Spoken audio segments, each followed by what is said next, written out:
And we're theoretically live. Hooray! Woohoo! Woohoo! I thought we were Excellent. already alive. Yeah, probably. Probably alive. Okay, just checking. It's hard to Mm-mm-mm. make sure. Yes. Please make certain you are alive. Alive? Let's go into the stream Okay. manager. Did that come through? It's so sad you can't be a coin. Did I hear you'll be a coin? 5 months? Gassed. Yeah. You unbelievable man.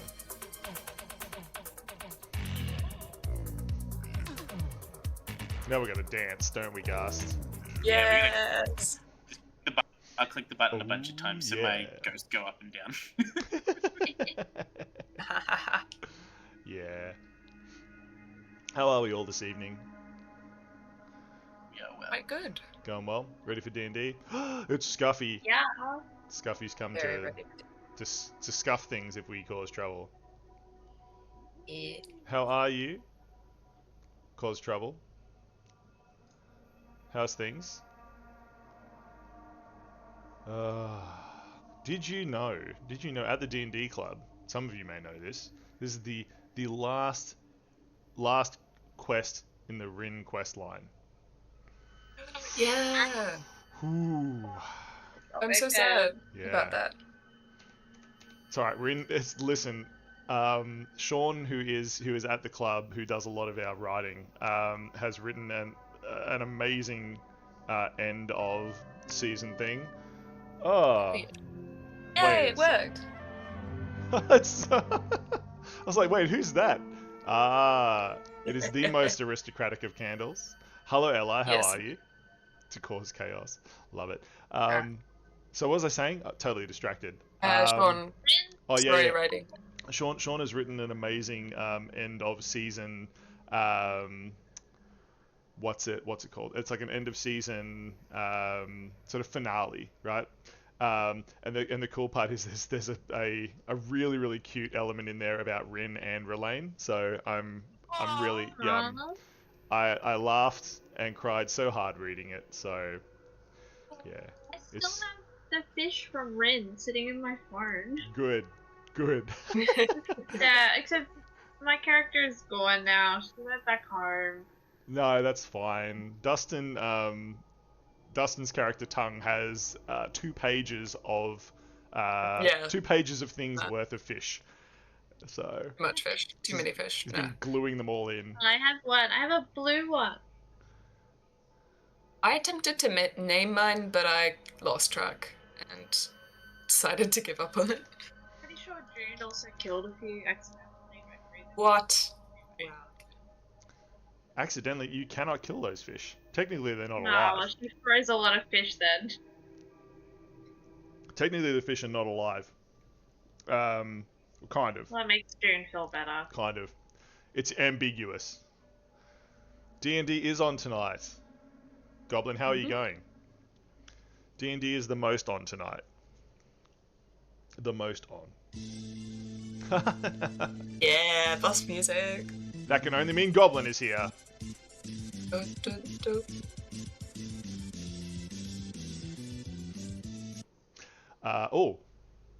Don't get too close, chat. I'm hanging out here so I can attack you if you come past. Aha! You'll get bitten by my very very sharp player-eating teeth. So, congratulations. Hello, Nara. It's so lovely to see you. You are amazing. Goblin just got home from the AFL. Excellent. I didn't know you played in the AFL, Goblin. That's excellent. It's very cool. Yeah. Listen. Party of 3. Are you ready to embark on episode 3 of the Dreamhunter arc in our Dark Lands campaign? Yeah. Indeed. I'm just waiting for Gas to... Apparently, alright, well, that's the end of the stream. I'm here. I'm here. Esker's quit. Alright, lovely to see you all. Catch you next time. Let's go raid. God. Oh, I'm the best at this today. Goblin wishes buff ladies would jump on them. Goblin, I wish you all your dreams come true. Then Goblin. Luke Walkers, how you going, Luke? Welcome in. Queenslander, says Luke. That's the most Australian you will ever hear me sound. And No, we've heard you more Australian. have we? I don't know. Yeah, you had to do that Australian accent for my drow when we played. I did. Yeah. Yeah, I remember that. It was very funny. Yeah, it was You did a wonderful. Australian drow. I've totally forgotten about that. That has to have been clipped somewhere. Your pamphlets are ready for circulation. Thank you, Luke. Yeah, I totally forgot that we did an Aussie. The drow were down under, so they had Australian accents. Yep. Very funny. I do like it.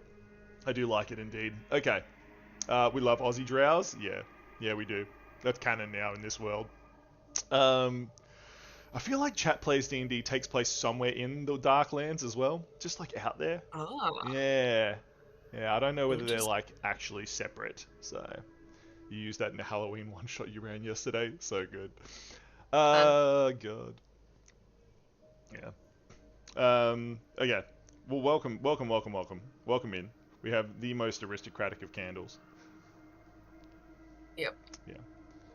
We have the now. Actually, this is something I've never asked you. Actually, is the Druk Jade? Druka Jade? Sea Jade. Ah, right.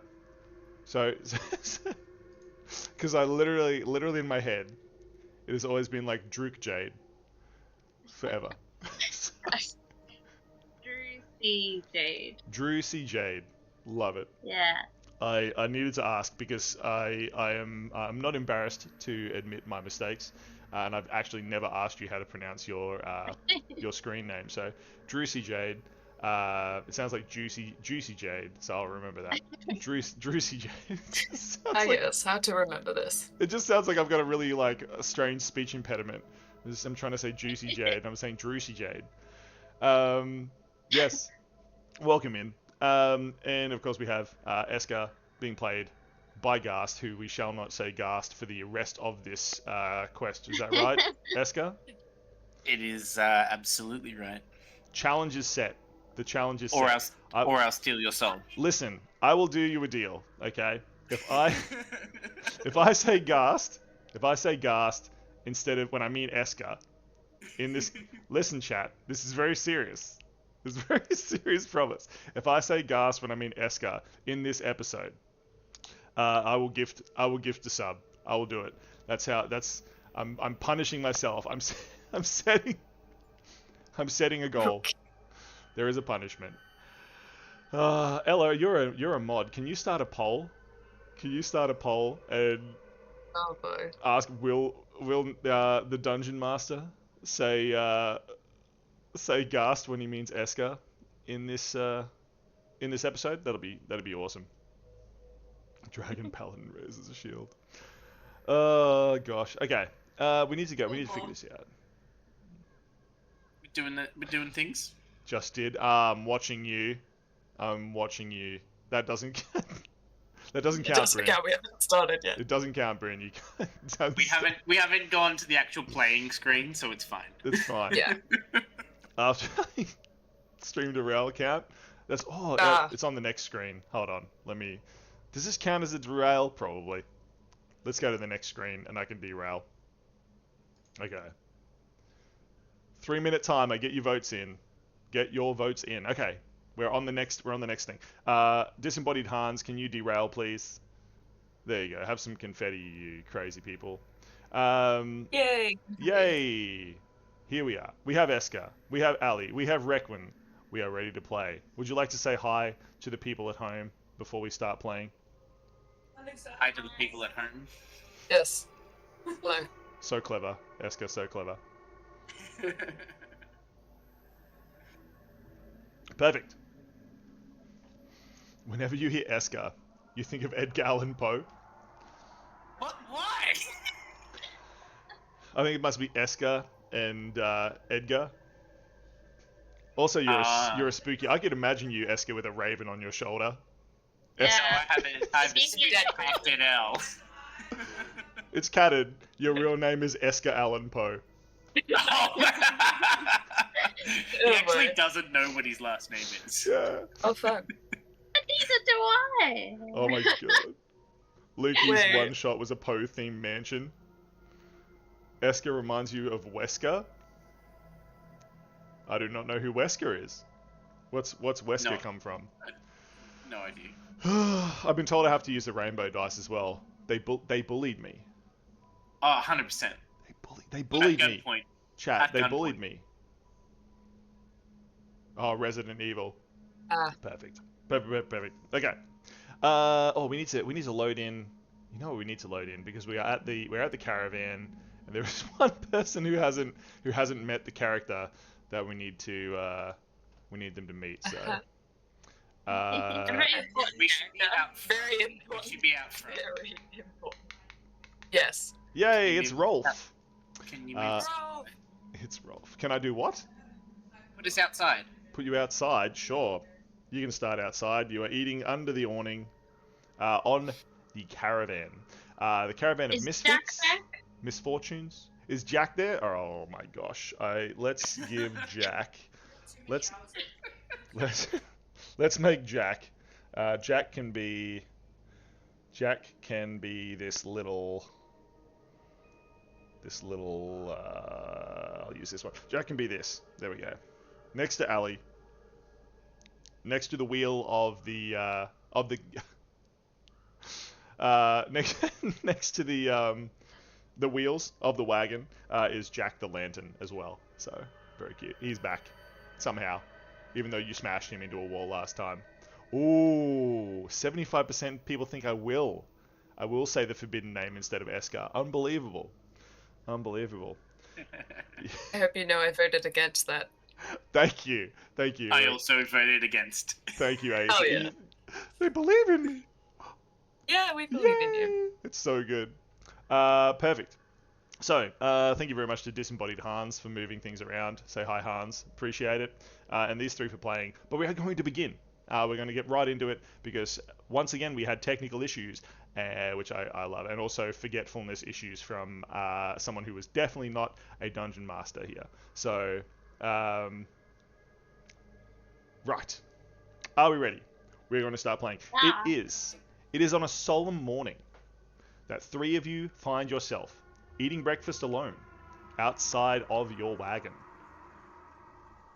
There is Jack, the pumpkin, the most important member of the party that everybody loves and who cannot be gotten rid of somehow. Even though he was smashed to pieces in the last episode, they are here and they are fully formed. Staring suspiciously but lovingly at Jack is Ali. Ali, what breakfast are you eating this morning? It's a great question. I have fruit. Fruit, apple, love Not a it. big breakfast person, but I like fruit. Excellent. Suspiciously, while you're eating fruit,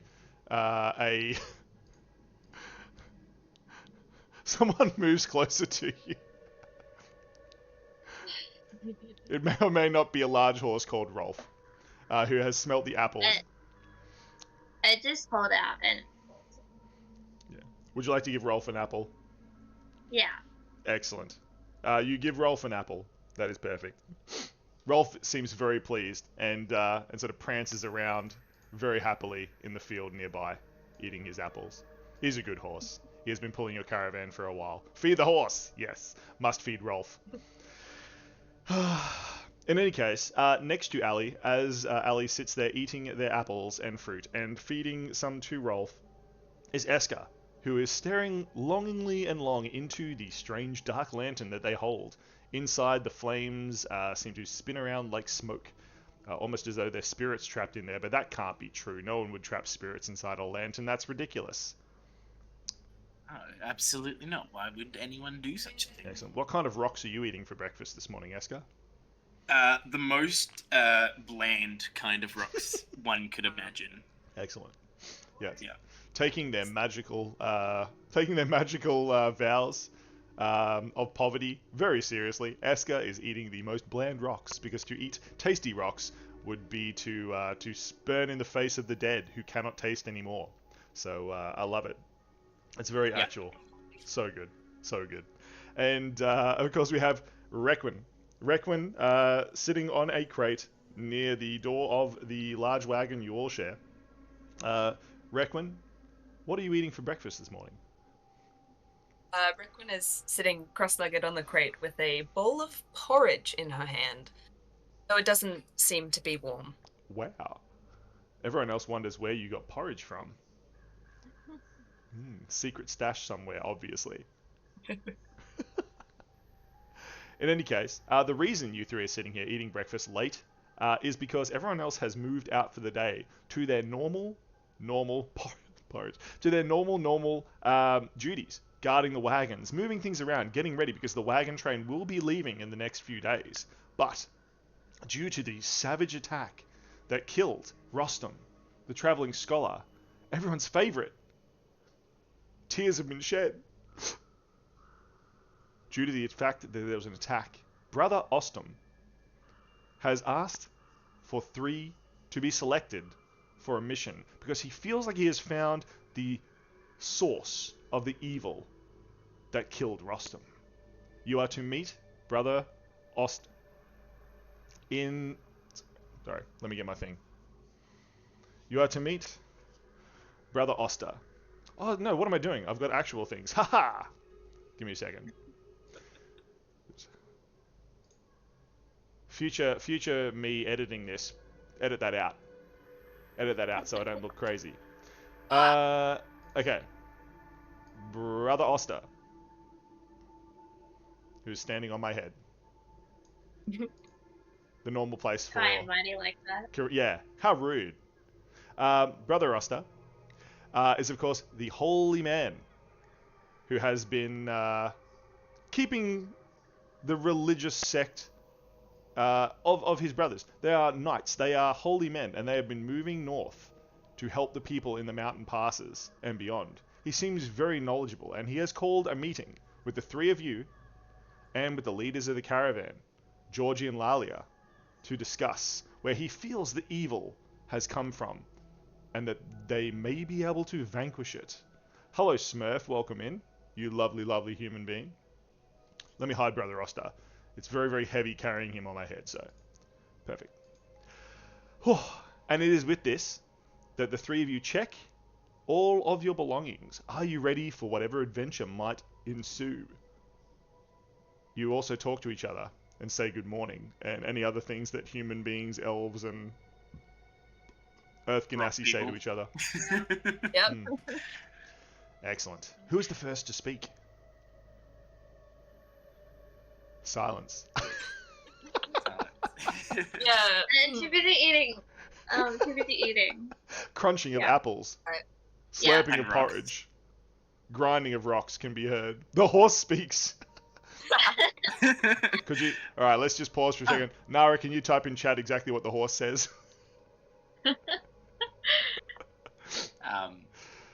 I will turn to Requin and say, it's been a while. How are we going? It's been a while indeed. I've been doing all right, I suppose.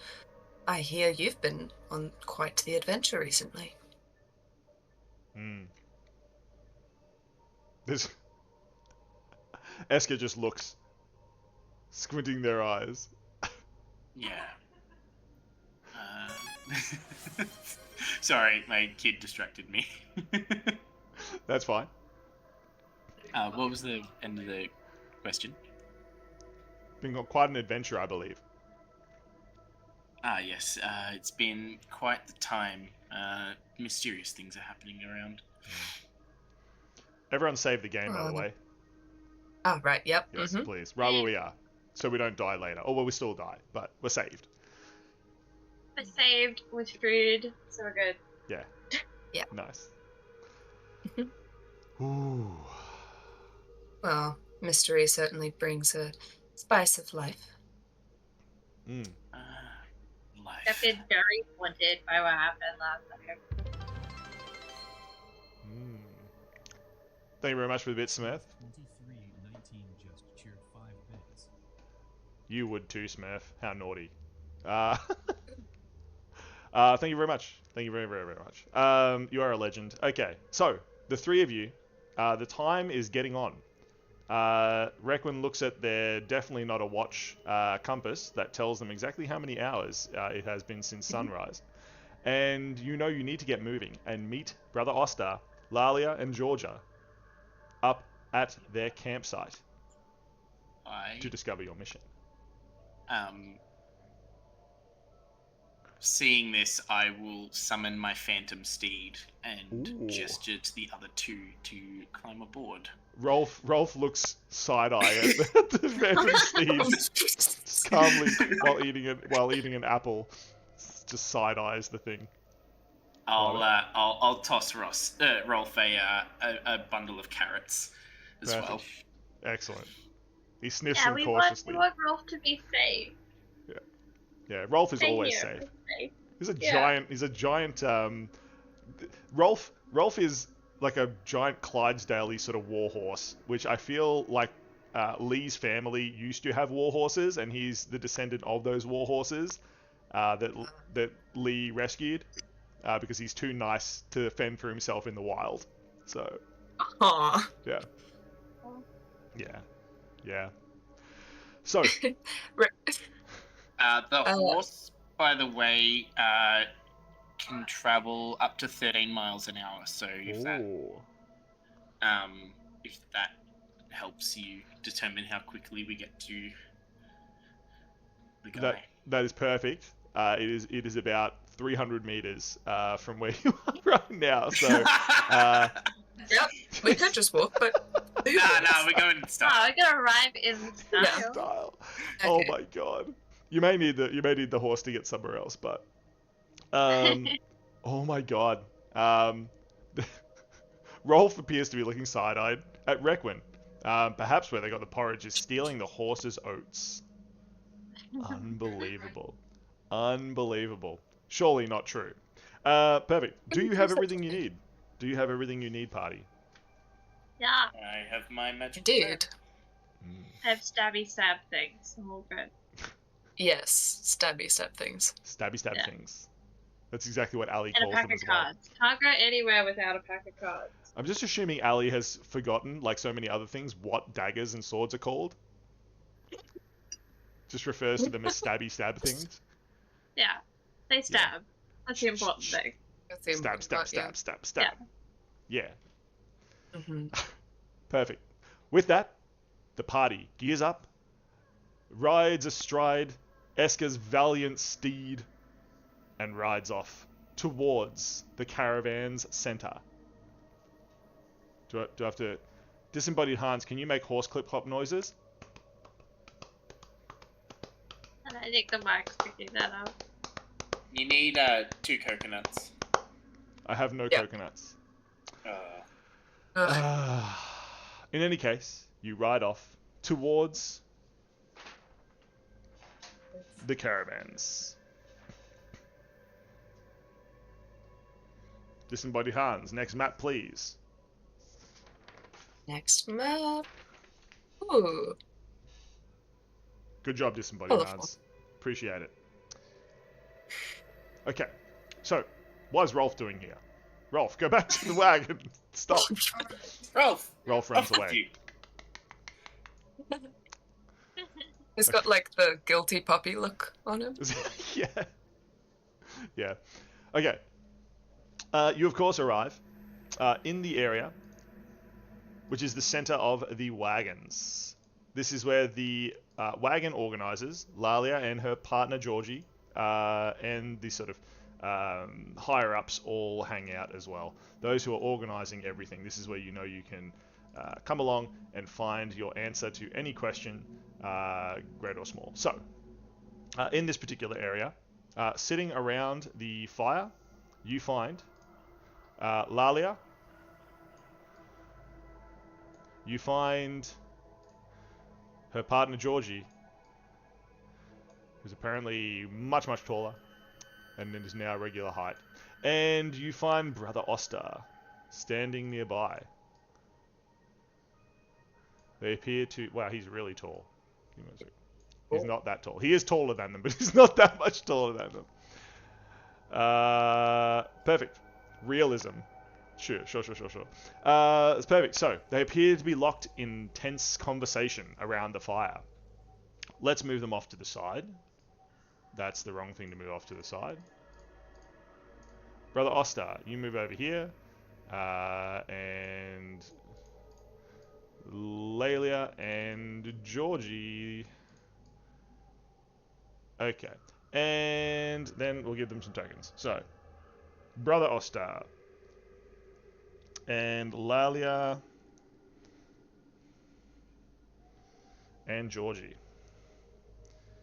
Excellent. So, party. You see the three you have come to meet, sitting around a fire, speaking earnestly. What would you like to do? Can we hear any of their conversation? Can we listen in? Yeah.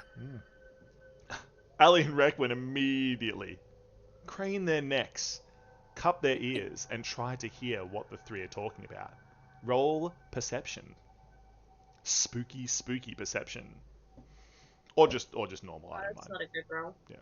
Oh, The spookiest roll? wow. I'm doing great. I 14. got 13. Yay! You're so good at this. Both of you hear muttering. You hear a few keywords. Something about safe, something about danger, something about something must be done. That is all you can make out. Eska, are you listening?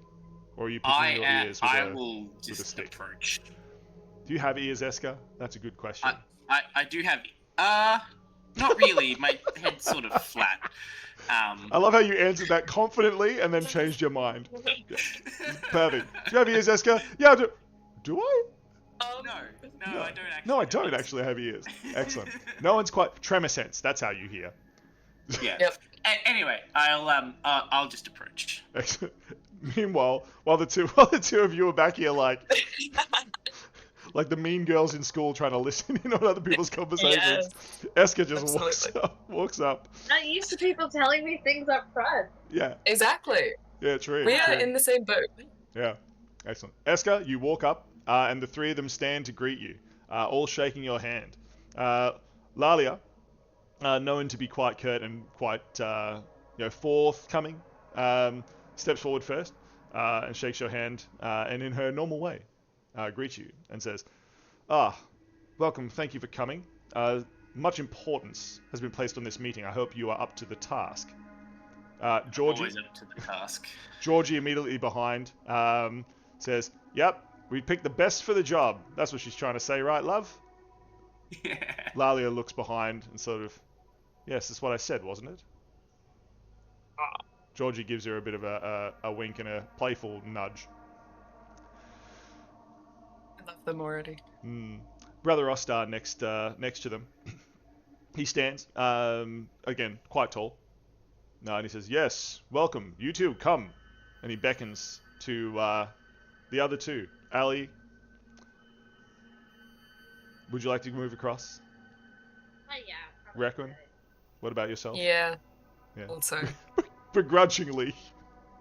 Begrudgingly. No, very politely. Very politely. And all six of you are now sitting around the campfire. As you sit down, they offer you roast boar, which has been caught. They offer you cooked root vegetables and baked apples, should you so wish. And Georgie offers you a liquid breakfast of her own concoction. The fire drake, she calls it. It appears to be mead with some sort of cinnamon whiskey mixed in. It is currently about 7:30 in the morning. I will take an entire pint and just down the thing. Georgie sees this, eyes getting wider and wider as Eska sculls the pint. He's just like, hey, someone after my own art. This one gives you a big clap on the back and immediately downs her entire flagon of the mead. You're a complete idiot. This stuff doesn't really have much effect on me. Oh, gosh. Brother Oster, looking sort of sideways at Georgie a little bit, and Eska sort of sits up straight as is his form. Or sits up straighter. He was already sitting very straight. He sits up and says, right, straight to the point then, shall we? I believe I've found this den of evil. just last week, when we first settled in this place, some of you, and he points to Eska and to Ali, discovered some undead fiends near our camp. Do you remember such an encounter? He looks at you. These must be the zombie ghouls that you uncovered near their campsite. Yes, I sensed the necromancer. I'm not sure if he's still in these parts, but he definitely left those there. Yes, dark magic indeed, says Brother Oster. Now, my knights, they have gone forth and uncovered an unusual ancient den, some sort of dark temple or ritual to some old forgotten pagan god of the dead. Maybe it's an ancient city, it's unclear, but the energies from within are disgusting, to say the least. I would like you three, and Lalia and Georgie here agree, that you are possibly the most capable. He points to Ali, you. You can get into places other cannot. Is it true? Yes, I can. You can hide Yeah. when others would be completely visible. Are you the best for this task? Can I just like try and hide right now? Sure. Please miserably fail. Yeah, that wasn't a good roll, but it's okay. I have plus 11 on stealth. That's 11, yeah. 16. 16. Excellent. Requin says, please miserably fail, as Ali tries. You swirl your cloak, and you do appear to disappear. You now seem disguised as someone with a cloak across their face. Well played. Wow. Well played. Well played. That's right. Excellent, excellent, Brother Ostard nods. And you there, Eska, he points. You know more about the undead than any other in this camp, apart from possibly myself and my knights. You must be up for the task to root out this evil, those who would not die. Yes. I've spoken with Death, and he is all too none pleased with this. Yes, fantastic, says Brother Uster, a little taken back. In any case, this one, he looks over at Lalia and Georgie. This necromancer is one of the good sort, shepherding the souls. The all-high gods have told me that this one has a heart of pure gold. He looks over at Eska, noticing the earth Ganassi, possibly a literal heart of gold, I'm not sure, but he is a good sort. We can trust him on this mission. I and my knights trust him. I will pass over a purse of 50 gold pieces to him. Why? He says, holding it in his hand. It is for you to do good works with. And I don't know if they have any like orphanages or clerical places of healing, but it's sort of to fund those sorts of things. Ah, yes. Your tithe shall help further our cause, to help those in need throughout the north. We shall use this gold wisely, friend. And he bows. He gives you a small holy symbol. It appears to be a spear with 2 crossbars on it. It's a small pin, or you could attach it to a chain, but it is the holy symbol of their order. I will attach it to my belt. Excellent. Around my waist. You have the holy symbol of Brother Ostar's order. And finally, we have Requin. One who will, of course, be able to record the deeds and help to root out this evil. I can sense within them a desire to do good in this world. Am I not wrong, child? And he looks over at Requin. Well, that entirely depends. Hmm. Time will tell. Guarded this one, but I sense within them great good to be done. Sending them on this dangerous mission, I believe, is the best for the caravan. They are the 3 most capable. Certainly no harm will come to them. And I believe we will be able to root out this den of evil and stop this dark shadow who looms at us from there.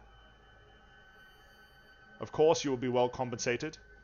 On and above your godly rates, you shall be given additional time off, should you so wish. And 100 gold now. And he hands out 100 of Esker's gold pieces back to Esker, Requin, and Ali. And another... Sorry?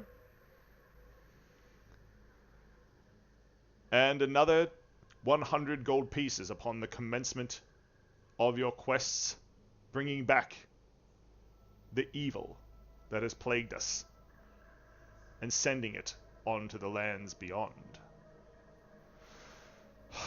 He hands over a map. It's a detailed map of the surrounding forests on the eastern side, where the rocky crags and mountainous hills are densest, the forest overrun, and you can see a winding path up into the hills and what looks like a cave. It is marked with a blood red X. He hands it over to Requin. Here we are. This shall guide you on your way. Whenever you're ready to depart, we shall give you your leave. Please be safe, my friends. And he makes a complicated hand gesture, blessing each of you. Surprisingly, none of you burst into flames.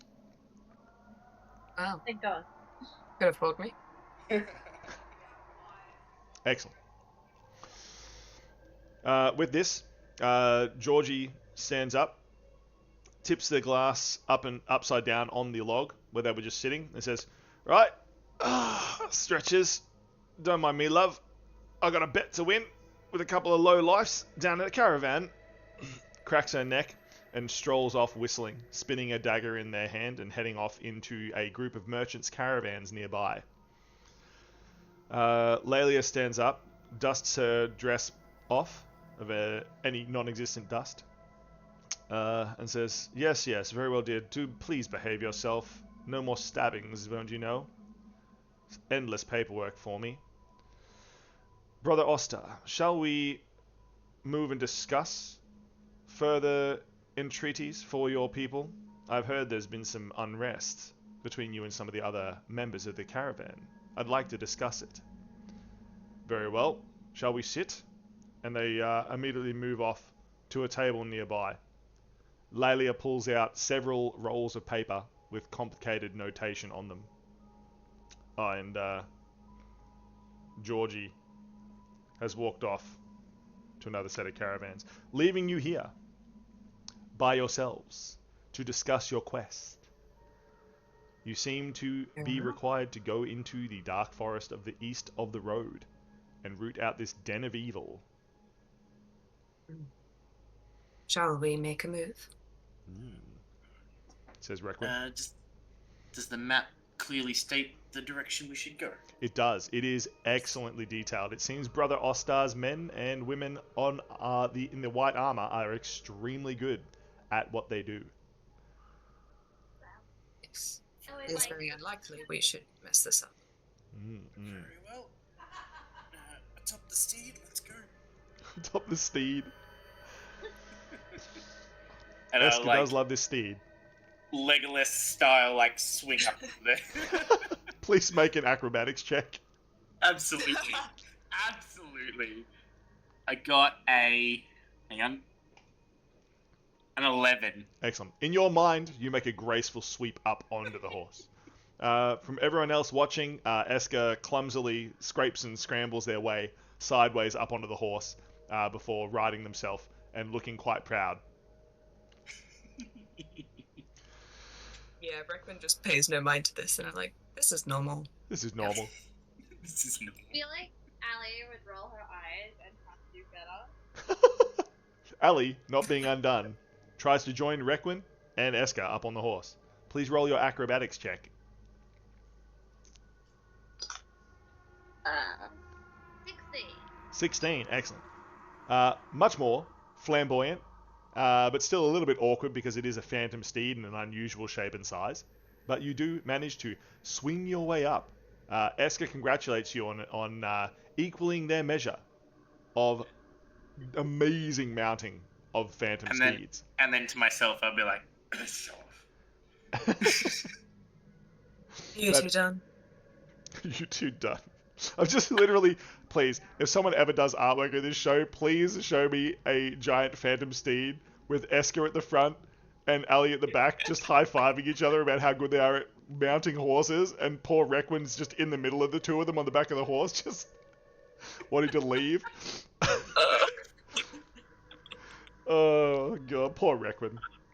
In any case, you have your mission. You've mounted your phantom steed, and it is with this that you charge off. I'm assuming charging. You said it moves at Yeah, exactly 13 meters per miles per hour. Yeah, miles per hour. Perfect. There is. It has to. There's no like. It can. It's just. It always moves at 13 miles an hour. I love it. I'm pretty sure that's literally just what it says. Yeah, can travel. Yeah. No, but Esker's really bad at magic, so I assume this one moves at exactly 13. It's full pelt or nothing. Full pelt or nothing. Yeah. Instant acceleration. You're almost all thrown off. Disembodied Hans, can I have the next map, please? Excellent. Thank you very much. Good, sir. And as you move through... It says it has the riding horse stat block. Does that mean it can attack? Possibly. You What? tell me, Esker. It's your horse. You tell me, Esker. It's your horse. Now listen, Brother Oster... It absolutely can attack. It absolutely can attack. Brother Oster, Lelia, and Georgie are not here. They cannot save you. But what is here, as you leave the main path, short way into the forest, into the dark hills and rocky outcrops, you do find a disused old path, still carved through the forest. It is dark here. It is overgrown, and you find yourselves on your phantom steed, Esker, Requin, and Ali. Sorry, I just gotta like put you all together like you're on a steed.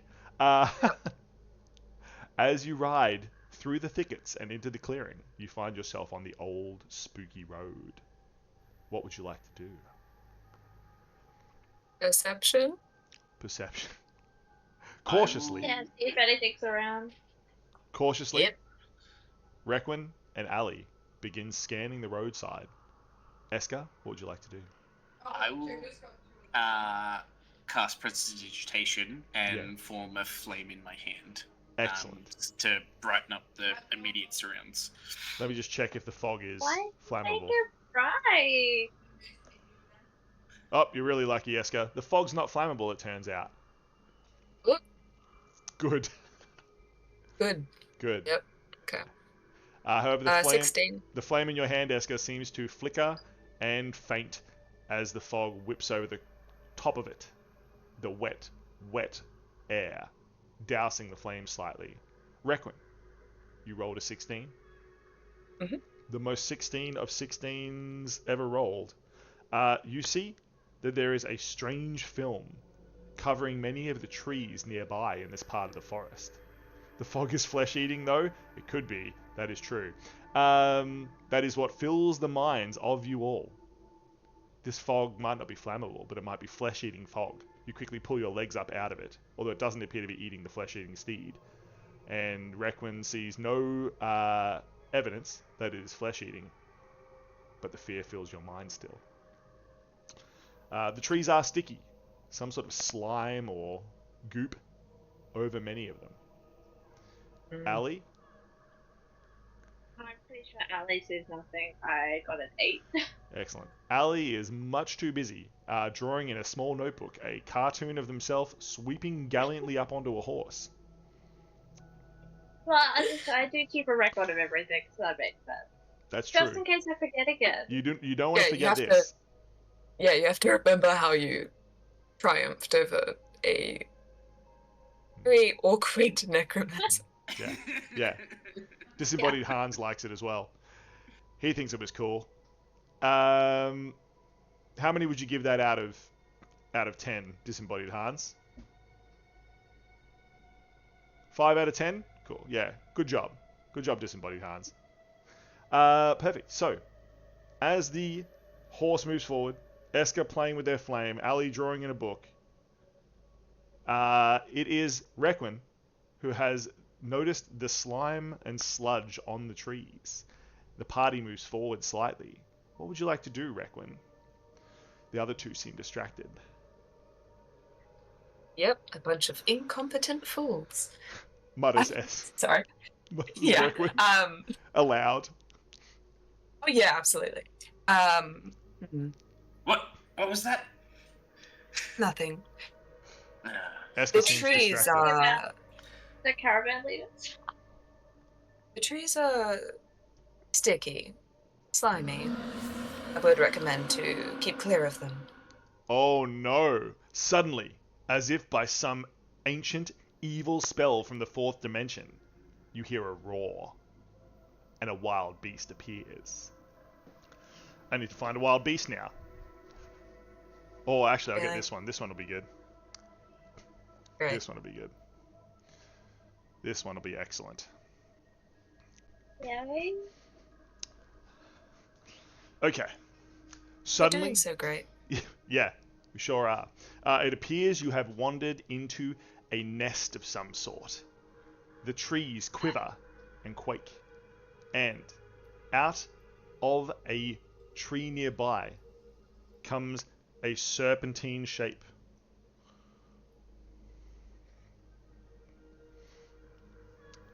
It is a spectral unicorn.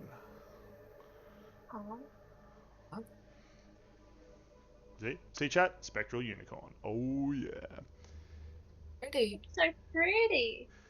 And it shall die. says Requin and Hallie immediately, eyes like big anime eyes.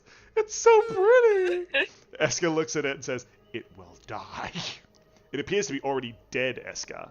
It is spectral, just like the horse you ride upon, although it thrashes its horn back and forth violently. It does not want you to pass.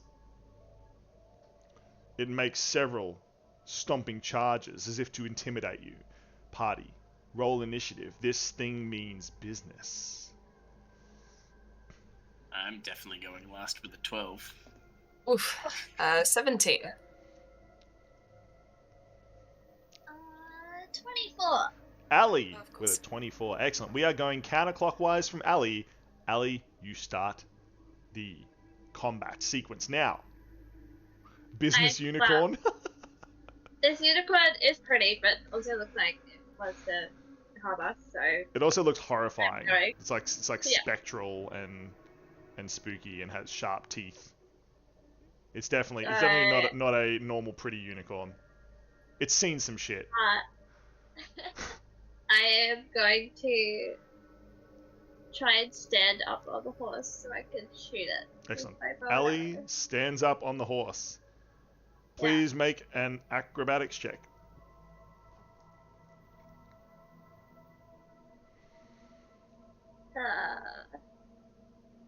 14? Excellent. You remember back to when you fed the horse, Rolf, apples, and the memory of him fills your heart. You may roll with advantage. Does that mean I get sneak attack? No, just with this, with the acrobatics check you're making. Oh, with acrobatics. Yeah. Roll again. Advantageous. You don't want me to roll again. That was a worse No. roll. Okay. Oof. Rolf cries quietly. Aw. You hear Rolf's cry from a distance. In any case, you still make it.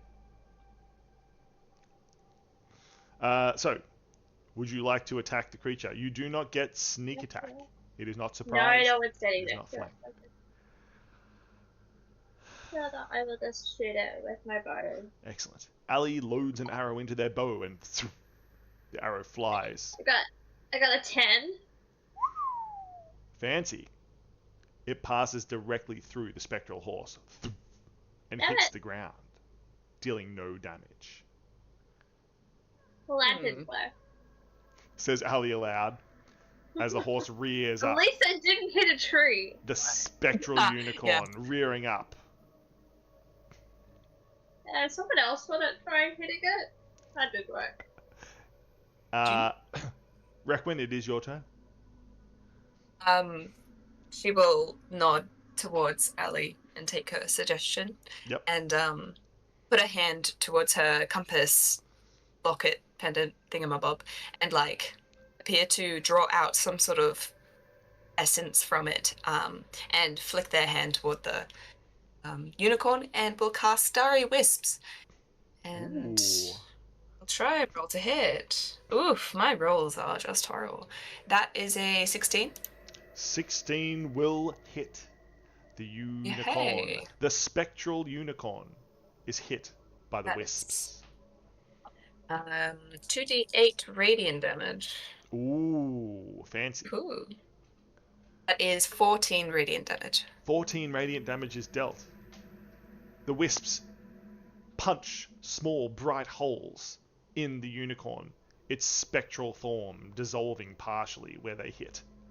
It Oh, it rears up. emits dim light as well. Oh, and there is now dim light in the area, illuminating strands of that strange slime that was all over the place. Can all three of you, in the moment, quickly roll a perception check? 24. Perception 24, 19. 19, and 19. 19. Excellent. You all see now what you could not see before in the dim light. There are strands of this slimy whatever across the road, like razor wire, stretching here and there. Some sort of dastardly trap or living slimy ooze. It's unclear what it is, but you can see if you had moved forward, you may have run into it. In any case, Requin has had their turn. The unicorn, the spectral beast, summoned by some extra-dimensional force, definitely not called Soto, charges forward. It tries to gore, making an attack. What is your armor class, team? All three of you. Ugh. I will 16. cast shield, and my AC will be 17. Excellent. Yeah, I wish I had that. 13. And Ali? 16. Excellent. So, it thrashes its horn, trying to de-seat all three of you. Eska, quickly, a mage shield pops up. Requin, unfortunately, you are pierced by the unicorn's horn. And Ali, you manage to deflect it. Can you all please make a dexterity save? 20. 20 passes. 16. 16 passes. Ali? 15. 15? 15 does not pass. Unfortunately, Oh Ali, my while God. deflecting it, you have been thrown from the spectral steed by the unicorn. Requin, you take 6 damage from the piercing spectral unicorn horn. Ali, you suddenly find yourself under attack by the spectral, by the slimy tendrils dripping down from the tree and the bush that you just fell into. Yay for carnage, you hear a disembodied voice echo in the wind. Ali, what was your armor class again? 16. Excellent. One of the tendrils of ooze hits you. It deals 5 damage. Goodness me. It slimes in under your armor and begins to dissolve you alive. It appears these things are some kind of ooze or some kind of slime mold, but whatever they are conscious that you are a warm, living creature that they can eat. Yeah. Whew. Eska, what is your action? Someone has been thrown from your phantom steed. This spectral unicorn is circling around again to take another pass.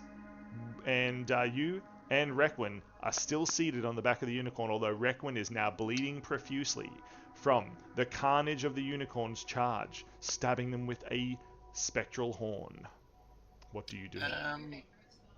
How far away is the horse from us at the moment? The horse or the unicorn?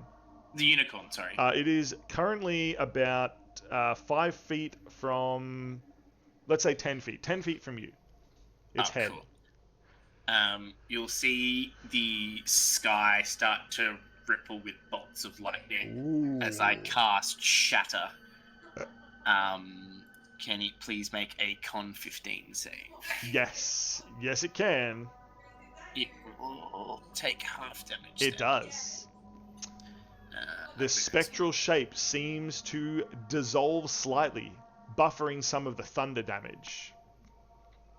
It will take 4 thunder damage. Excellent. It is damaged slightly. You can see inside the spectral form is the bones of a unicorn that once lived. It appears to have been reanimated somehow. Ali, it is your turn.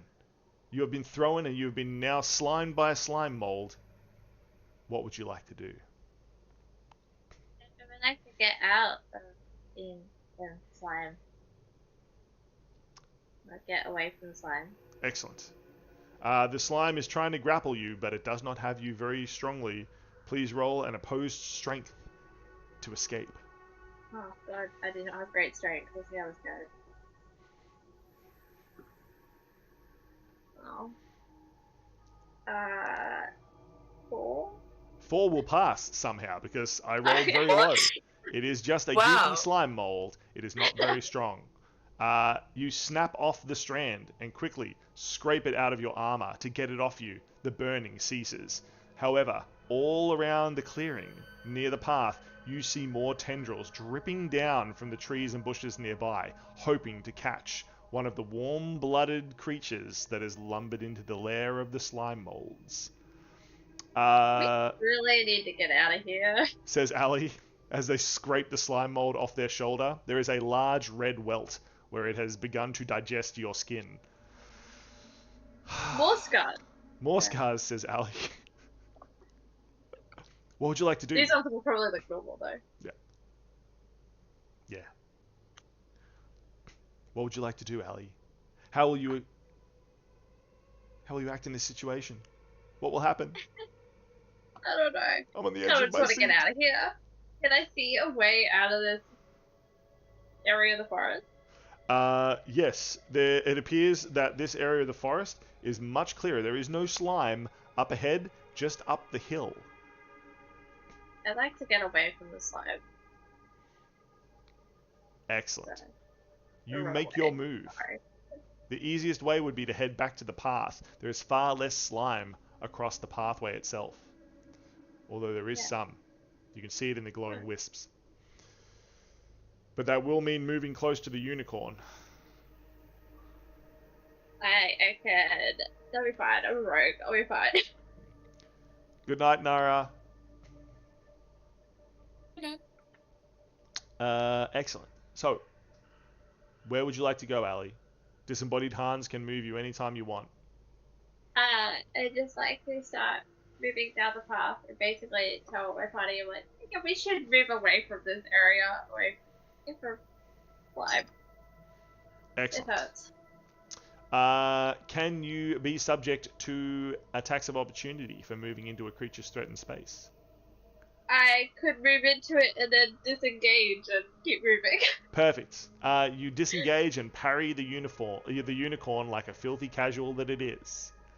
And you begin to move down the pathway. At your full speed, you can get to about here. Yeah, because you had to make a disengage action, so you cannot dash. Ali, can you please make a dexterity save? Yeah.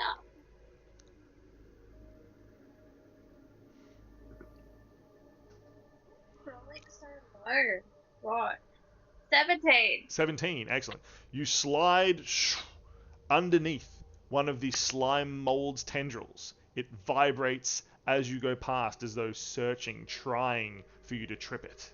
But you miss. And it sits there vibrating in the air still. Requin, you are still astride the horse, although you are now bleeding, which is suboptimal because blood belongs on the inside, you decide. What would you like to do? I decide that it is, Yeah. unless stated otherwise. Well, I was gonna cast Thunderwave, but that involves getting us hurt. So I shall just cast Starry Wisp once again. This time she'll click her fingers and sort of glare at the unicorn. Excellent. Fingers click, and you glare at And the unicorn. what did I get? Not great. 14. 14. Excellent. 14 will not hit. The wisps Yeah, dart that's and fair. weave, but this spectral unicorn becomes almost transparent, and the wisps just pass straight through it, dealing no damage. You should feel bad, Soda. You should. Yells Requin into the wind. Excellent. Yeah. That's my turn, I guess. Perfect. The unicorn attacks again. It moves forward and slashes at the two that are on the horse with its horn. Wow. It rolled an 18 both times. Oh, lovely. Eska takes 11 damage. Get out of town. And Requin takes 10. This unicorn is dastardly, dangerous, spectral. Right. Requin, Right. now featuring a slash across your back and a puncture in your side. And Eska, now with a slash across your rocky exterior. What would you like to do, Eska? I will dismount the horse, Excellent. and I will walk up to it and throw one of my gloves on the ground and grab I it wherever demand satisfaction. I'll grab it wherever I can, and I'll cast Chill Touch. God, that would be a good artwork as well. Just Eska looking up at this giant, spectral, ghostly unicorn, throwing a glove on the ground. I demand satisfaction, sir. Oh, God. Make your attack. Do your thing.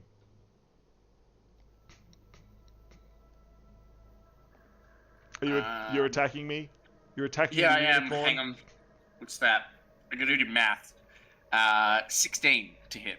Eska quickly strikes some numbers in the dust on the ground, checking. Yep, it turns to the unicorn. That definitely hits. What kind of fourth wall break is this? Hey, listen. I'm not the one that summoned beasts into your midst. It will take 7 necrotic damage and cannot regain hit points. Ooh, excellent. If it's already ghostly, undead. Any different effects? It's just necrotic damage. Perfect. Well, it is not immune to necrotic damage. So, as you attack it with your spell, you see that the bones inside begin to rot and dust away. You are damaging the very structure it has been built upon. Ali, it's almost your turn. I'm assuming I will Eska is also- going to do something. Yeah, sorry. I will slap the spectral steed, and it will run 50 feet down the path. Excellent. Oh, thanks. So, two things happen in quick succession. Number one, I do need you, please, to make a dexterity or acrobatics or athletics check, please, Requin. Right. You hear a whisper. Oh, you hear a that's so whisper on the nice. wind as well, by the way. And a second beast suddenly appears? Question. These woods messing with my head too much. Right. Acrobatics, that would be a 19. 19. Excellent. You stay astride the horse. However, you are now required to make 2 dexterity saves as you try to guide the horse between the dark strands of the slime mold which are strung across the path.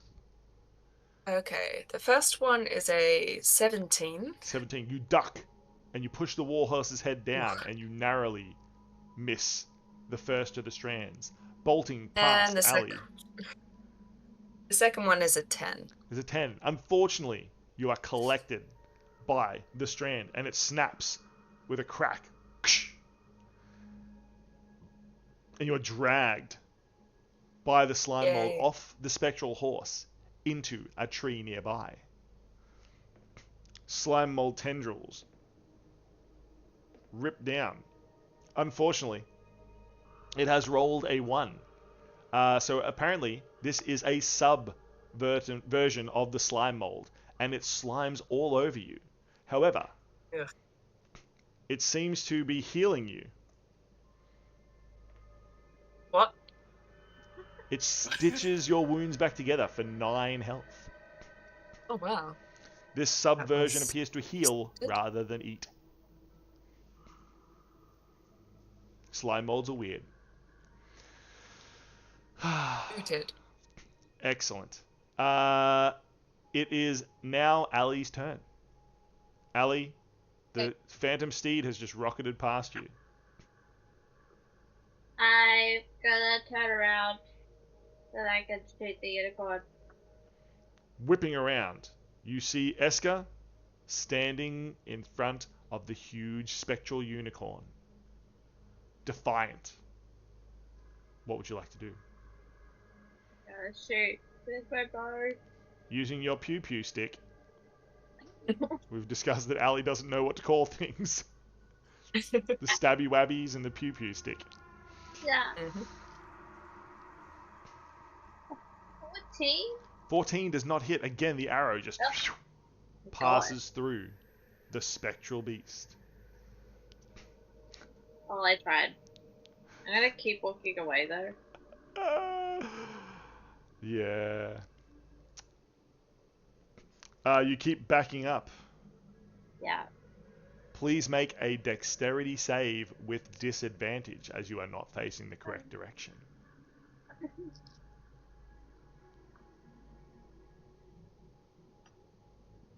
Oh, that's not awful. 22. 20, 22? Goodness me. Yeah, I rolled a 14 and a 16 with plus 8. Luckily, at the last minute, as you back towards one of the strands, Requin, you hear them gasp, "Oh!" as they've been healed, and you turn and just miss one of the strands. As you back past, you have moved past all of the sticky strands of the slime mold without incident. Hey, You'd be standing next to the horse as well if you wanted to do anything with that. Standing next to who? I say hi to the horse. The horse. Oh, Oh, hi, horse. hi, horse. Unnamed horse. Does Yep. the horse have a name? Because if not, Uh, Allie's gonna give it a really random name. And you can give it a name. That's fine. No pressure. I think I have to come up with a name. I don't know. What color is it? It'll be like an icy blue sort of color, as most of my magic is frost-based. Ooh, He's gonna call the horse Snowflake. snowflake. No. Yeah, Sure. Snowflake now. That's chill. Excellent. In that case, Requin, what action do you take? You've been healed by a sub-variety of this slime mold. Yeah, she will try and get out of this thing. Excellent. Muttering like, I suggest you let me go. Excellent. It's easy to break free from. Would you like to make a strength save? I sure wouldn't, but let's do it. Requin's Oh, very it good at actually- strength saves. I'm very great at it. I actually did do great Oh, did you? this time. Nice. Yeah, I got a 15. Can you believe it? Woo! Wow. It appears that this sub-variety of slime mold has given you superpowers momentarily, and you break free and join Ali back on the path. Hi. Don't make mistakes. We have. I hope you know I'm death staring the camera right now. Unfortunately, Alright, several strands are still attached to you, and this looks like it is not the sub-variety that was healing you. Please remake that roll. Please. What'd you I hope get? you're happy with yourself. I hope you're happy with yourself. Okay, that's 4. A 4? Excellent. Unfortunately, you are now Very being dragged back to the tree. It deals 5 damage as it begins to digest your leg. That's amazing. Don't rejoice in my misery. How much damage was that? 5. 5, great. Yes, you have a large red welt on your leg as it's spiraled around. It is just eating you. It has decided you are food. Requin, any other action you would like to take? Could I cast a spell? For being Of course you can. trapped? Yep, okay. Yeah, I will shoot pew-pews. Nope, not pew-pews this time. Once again, do starry wisps at the unicorn. Excellent. The wisps swarm around the unicorn again. Make your attack. It's hit. Okay, 18. 18 will definitely hit. This time the wisps Yay. pummel into the ancient bones inside the unicorn, dealing their damage. Actually doing good damage this time. 14 radiant. Wow, big damage. Did someone cool. say reroll? Don't do that to me. Jokes. Excellent. The unicorn begins to fade. The bones inside are separating and dissolving, rotting away with the radiant damage as it pierces more holes in its spectral form. It is almost perished. However, it is not quite done. It rears up and prepares to kick Eska with 2 of its hooves. I will be casting a shield. 20 is one, and the other one will miss for sure. Okay. Yep. One will hit. Yep. Excellent. Oh, gosh. 2 damage is dealt as the hoof hits you. Wow. In its weakened state, it does not have the force to deal real damage to you anymore, Eska. Wunderbar. Excellent. Eska, you take advantage of this momentary lapse in strength from the unicorn. What would you like to do? I will again while I'm here. I'll cast Chill Touch. Chill touch. Excellent.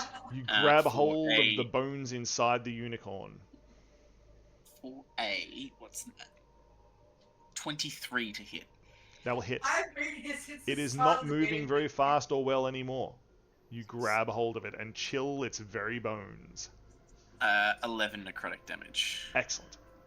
As your chill touch does necrotic damage, the bones rot away inside the unicorn. You see its face return to a passive, normal expression, almost like relief. And then it dissolves away,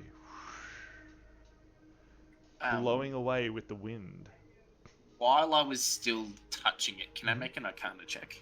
You can. I get a 14.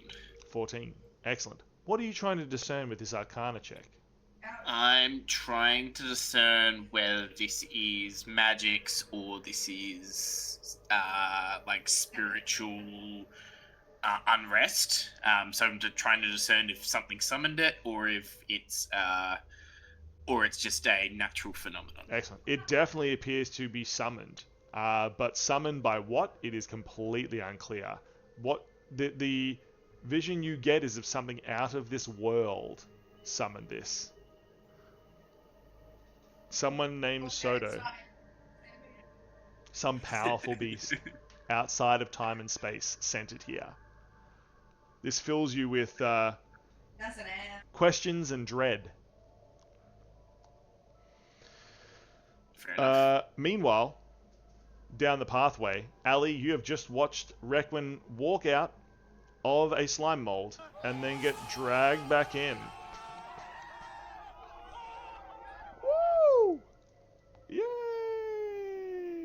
Everyone parties, except Requin is still stuck in a slime mold. Ali, what would you like to do? Your friend just walked out of a slime mold and got dragged back into an even more dangerous sort. Well, I'm not that very strong, and all my stuff's a bit missing. I feel very useful right now. Explains Ali to Requin as they're literally in pain.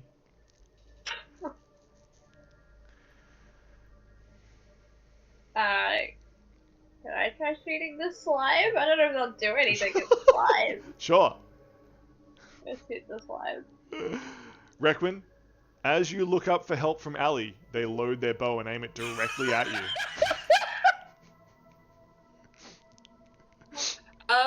Yeah, she's just gonna narrow her eyes. Like, The fuck you doing? Trust me. I rolled. What did I roll? Math. 21. Oh, 21. Ali is apparently a very good shot because as the arrow flies, you prepare for the pain in your leg, Requin, but none comes. The arrow has pierced through the slime mold, somehow slicing it from your leg, dealing no damage to you whatsoever. Deal your damage, Ali. Because there's a creature within 5 feet of it, do I get sneak attack? Sure. yeah. Fun. Yeah.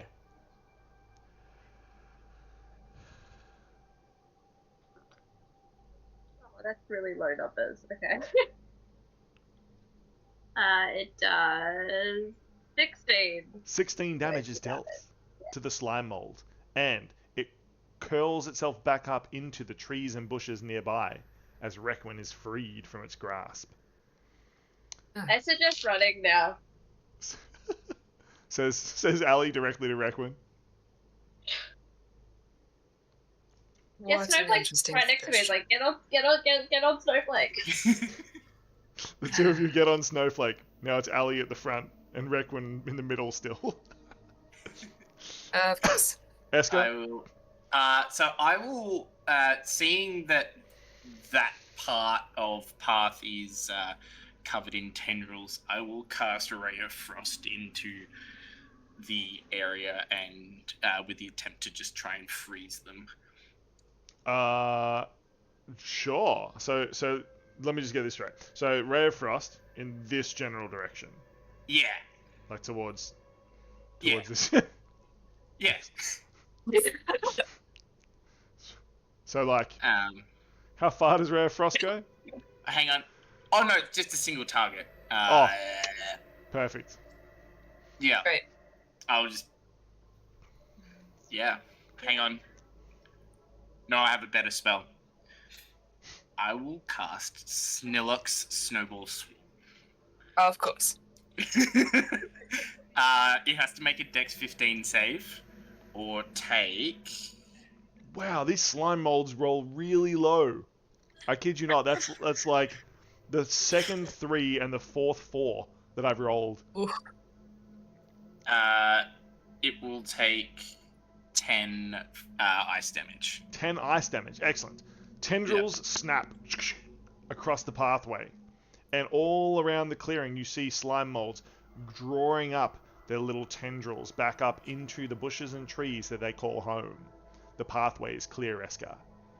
I will strut down the path, having made no dex saves. Excellent. Excellent. Oh my goodness. Esker pulls out a small music box, and as they strut towards you, all the other two of you hear is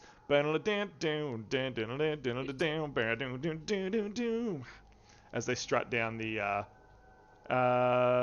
walkway, and make an acrobatics or athletics check to jump up onto the horse. We got a 13 this time. Excellent. No less awkwardly, they are now on the horse. Yep. As far as you're concerned, though, Esker, it was awesome. The perfect finish. Even though Ali is holding the bridle, Yep. she can't seem to get the horse to move until I get on Correct. That's why the horse has not moved. it. Ali's just sitting there like, go horse. Go. Forward. What does that kid say? Yip yip. And then... And then I'll get on, and then the horse will just rock it. at exactly 13 miles an hour immediately. We've decided this horse doesn't... It's 0 or 13. That's your only two choices. Oh, Lord. While that's happening, Requin's going to sort of like cross her arms to her body and cast Cure Wounds on herself. Excellent. Yep. Just, In the middle. I'd like to get some more health. Excellent. Requin heals their wounds. Ooh, 10. Let's go. 10. 10. Nice. Excellent. Requin, can you please roll a percentage dice for me? You don't understand how, like, full of dread I get when you ask that. This is a good percentage dice, though. Listen, okay. I'm a good Sure. dungeon master. Sometimes I ask you to roll percentage for good things, not just for like getting bitten with teeth and whatnot. Okay. That's a 54. 54. I just realized I can actually come over here and like bite Eska if I want to. I'm very hard to bite. Just to say. Well, I got very pointy fangs, so see, What? they're very good Cute? for biting Cute little players. teeths? Very good for biting players. Cute little teeths? 54 damage, instant death. Yes. Requin, you find that still attached to your body is a small amount of that slime mold. You may roll a 1d4 plus 1 as it heals that much of your health. Unfortunately, it appears you do not have enough for it to stay alive indefinitely. It is just enough to use its power one last time. Yay. Okay. That is a 1. So 2. Plus 1 is 2. But now I'm at max health again, so that's wonderful. Nice. Thank you, Slime Mold. Your sacrifice was not in vain, and it falls dead on the floor. Whew. Ahead of you, the party finds a blizzard of pure water. No, I'm just joking.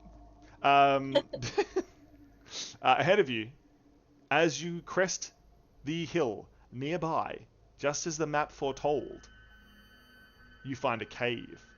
Ancient structures, fallen and carved into the rock face itself, show some sort of old structure that leads down into this cave. Is it a cave? Is it a temple? It's hard to tell with this age, but whatever it actually is, it fills you with a feeling of ominous dread as you gaze upon it, as though a dark breath is breathing out from the inside. I feel like I'm gonna develop anxiety with all this dread I've been feeling in the last 48 hours. Correct.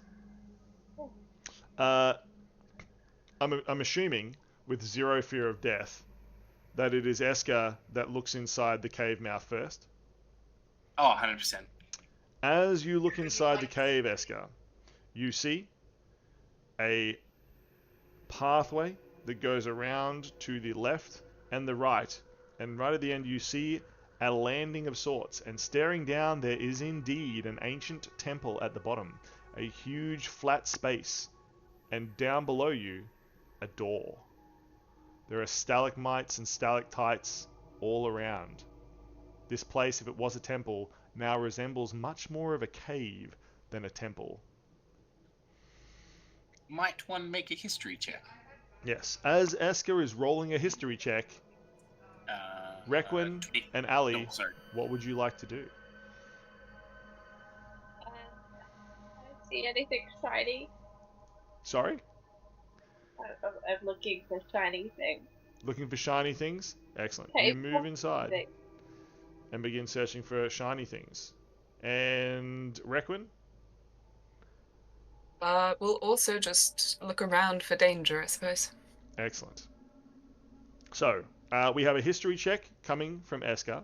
We have 24. a perception and a perception or investigate from yourself. Requin? Perception. Excellent. So, perception, please. And Eska, you rolled a what? 24. 24. Yeah. Excellent. This appears to be a prehistoric temple. It is not necessarily like caveman prehistoric, but it predates any history that you know of this area. Whatever it is, it's very old.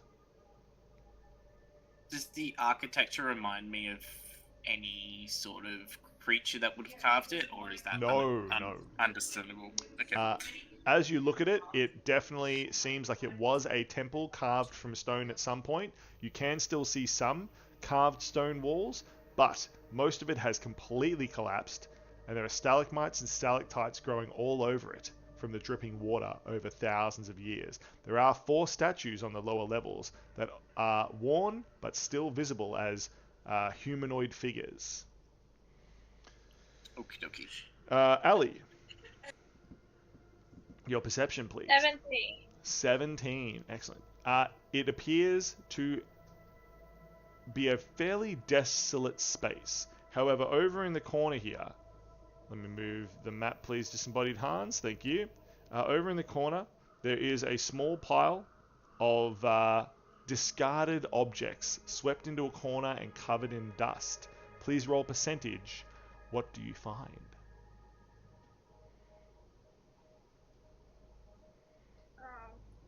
I don't know what that is. It's a cat. I don't know what that is. I'm assuming it's the 0, 0, 0, 0? which means I got 1. No, 0, 0, 0 is 100. Yeah, but I rolled a 1 Oh, and a 0, 0. That's So 1. is that 1? That's 1 then, yes. Yeah. Excellent. Oh my gosh. Ah. Ali, how could you do this to yourself? As you pick it up, inside there is a scorpion. Yeah. It clamps Is it- onto wait, your wait, wait. hand. Another thing following me? Sorry? Is it another thing following me? No, it is not. This one wants to Oh. sting you because you have disturbed its nest. It I'm clamps sorry. onto your hand, and its stinger plunges down into your skin. Please roll a Constitution save, please. Yeah. I love the idea that Ali's just this scorpion just trying to kill them. It's just like, look, a new friend. It's just like attached to their hand, just like. Yep. Well, Ali's just convinced it's here to save them. 12. well, Excellent. Ali, it hurts, and you throw it off. It scuttles into a small crack in the cave wall. However, you are now poisoned, yeah. and will be poisoned for quite some time. It is unclear when. You have never seen this breed of scorpion before. You feel dizzy, you feel drunk, you feel out of sorts.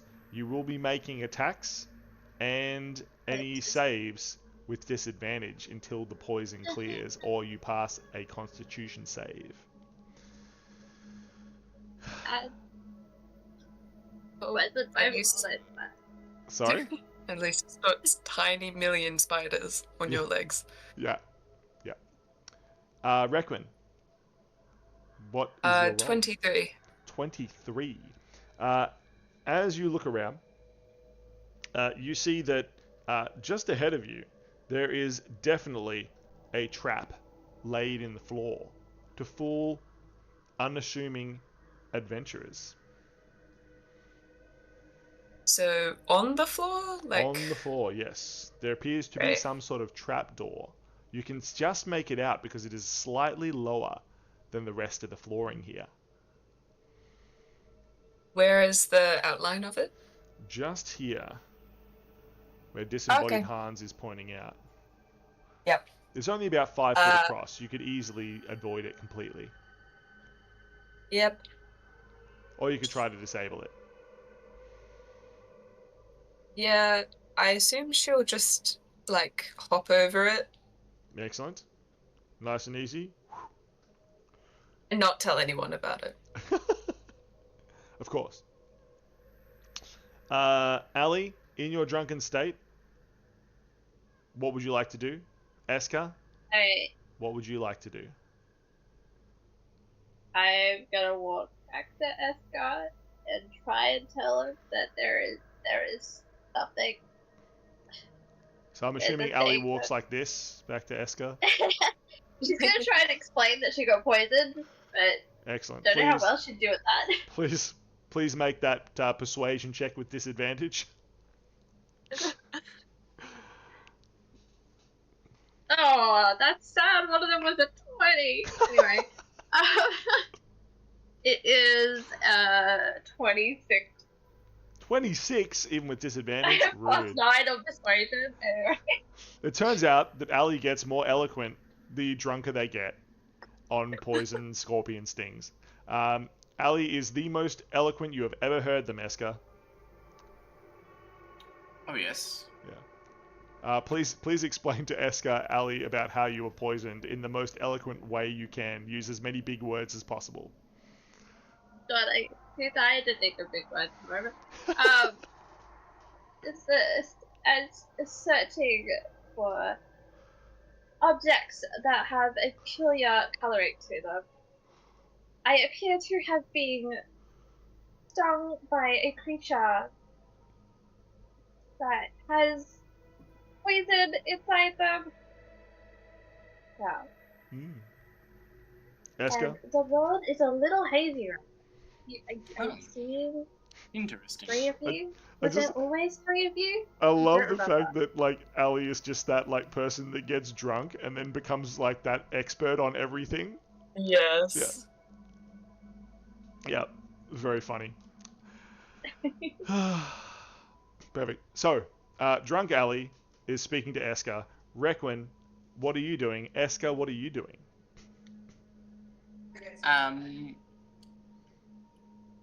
Seeing the quickest way down Mhm. is through the walls. Well, yeah, there appears I like will there cast- used to be steps, but there's about a 15-foot drop now into just a pit.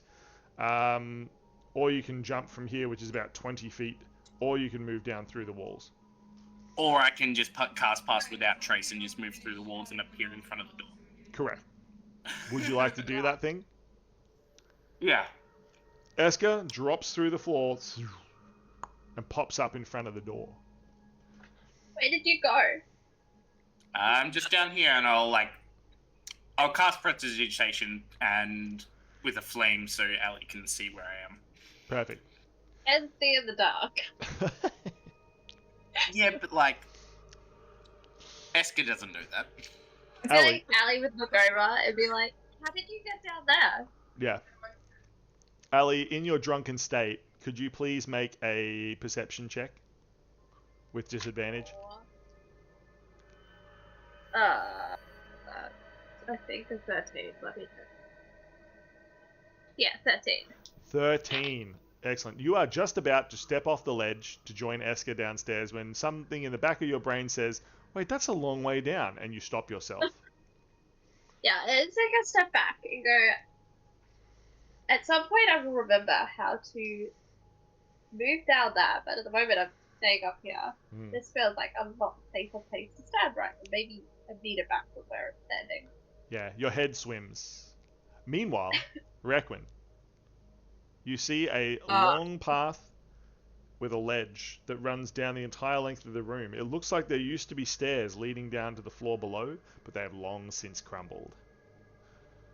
Yeah, she will move slightly down so it's not a 20-foot drop and rather a 15 drop. Perfect. How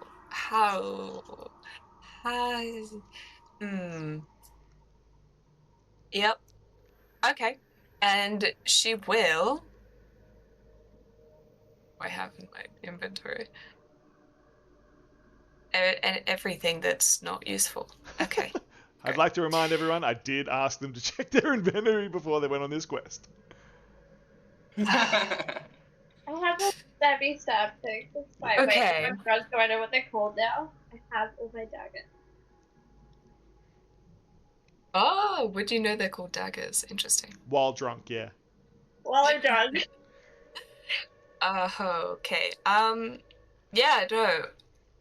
She's gonna try and attempt to climb down. Climb down the ledge? Excellent. Unfortunately, before that, you did not check your surroundings. So your plan is to move forward and jump down the ledge. However, when you get to this point, what is your passive perception? Let's see. Passive perception 21. 21. You almost step in another trap. This time you easily move around the pressure plate and you make your athletics or acrobatics check as planned to get down to the lower level. Yep. Oh, that's lovely. That's a 7. 7. Excellent. Yep. You grab hold of the ledge and attempt to drop yourself down. However, you let go too soon and you scrape your front all the way down the rocky surface. Yeah. That seems about right. Says Requiem. You take 1 damage as the Yeah. jagged rocks bruise and batter you on the way down. Yeah, she'll like lightly cough into her hand Yeah. and look away and try and compose herself. Yep. Esker's not looking at you, so he didn't see any of that. Esker's just like hands on hips looking at the door, trying to figure it out. Ali, there's now 2 of your friends downstairs. This seems like a great idea to get down there. How would you like to do it? Well, I am good at climbing. I kind of climb buildings for a living, so it can't be too hard to climb down, right? Exclaims Ali to the room. You can do it. Jump. You won't. I'm not gonna jump, I'm gonna climb. Sensible person climbs down, not jump. I'm sure I'll catch you. Ali, so it'd be athletics check to climb down then, unless you have a rope or something. What do I have? I do have a rope. Says Ali. How Just useful. pulls out a rope. I do have a rope. Ali's the cutest when they're drunk, apparently. Yes. No, that sounds right. Can I roll acrobatics then? Yep, either or. And this Yay. one will cancel out the disadvantage because you're using a rope. Oh, okay, so I just roll 1 dice, okay. 27! 27. Ali, you Yeah. flamboyantly swing your way down. So And then she just like stretches out and Yeah. like, oh, okay. yeah, dramatically on the ground as you land. Excellent work. You are all now on the lower level, staring at the large wooden door. It appears to... Doors open, right? That's what we got. Doors Open open. doors. Ali scratches their head. It's unclear, Ali. You seem to remember them opening at some point. Maybe. I would like to investigate the door. Excellent. Esker takes a step forward, crouches down and begins inspecting the doors carefully. What mechanisms, hinges, and locks keep them closed? I got a natty 20 for a 27. Wow. They do appear to be trapped. Interestingly enough, the traps seem to have been set by different people than created the doors. They seem to be set so anyone who tries to open the door will unfortunately suffer the trap's wrath. There are 3 large beams hidden in the roof above that will swing down should you attempt to open the doors and skewer anyone standing in front. You think you can possibly disable the mechanism? Or someone with the requisite skill anyway. I will turn to the prerequisite rogue. Excellent. Yep. And say, hey, this door is quite heavily trapped. Would you mind? The rogue is over here, leaning against the statue, trying very hard to not act drunk. I'm like, of course, yeah, I can disable traps. Yep, that is in my repertoire. Ali, please make a constitution save. Have you cleared the poison from your body? Do I get that with disadvantage? No. This one is just with normal vantage. Oh, 17. 17. Excellent. It appears you have passed the poison through your body. Your elvish constitution has helped you here, and you have regained some of your senses, although you do feel a little bit dizzy still. What was I doing again? The traps, miss, if you could, and I'll point out in as much detail as I can where they are. Esker, you have a frickin' diagram drawn. That is how well you check this door out. Okay, safely traps. Do this. Esker, please, what is your passive perception? It is 12. 12? Excellent. Good news. My God. Esker and Ali now move close to the door and begin looking at the complex mechanisms. Ali, you're using a sleight of hand to disable these devices? Yeah. Excellent. There are 3. You will need 3 disable device checks with your sleight of hand. Oh, 3 die. I got 11, 10, 10. 19. Would my diagram help at all? Or Your... Yes, it will. Ooh, how helpful are we going to be here? I'm not sure it's advantage helpful because I have no knowledge of like actually disabling them. No, I think it is. I think it's worth advantage, but the nat 20, your diagram is high. So I would say that if Ali was about to make a mistake, they would check the diagram and they may be able to rectify that mistake. Please re-roll those with advantage, Ali. Okay, I wrote down what they all were. Okay. The first one that was 11 the first time is now a 26. The second one's a nat 1, so I'm going to toss that away. And the third one is lower as well, so I've got, what did I say, 26, 10, and 19? Excellent. The 26 and the 19 you succeed upon. The one in the middle, you're sure you have disabled. According to yourself, It's all good, guys. yourself and Esker, you have succeeded at disabling these devices. Requin, you have quite a high passive perception. Yep. You hear a strange shuffling sound from behind. And as you turn around, you see 3 undead rising from shallow graves in the room behind you. They are lumbering towards the party. Vicious goo oozing from their open mouths. The one in the front lumbers forward a step and then says, "Brains," in traditional zombie style.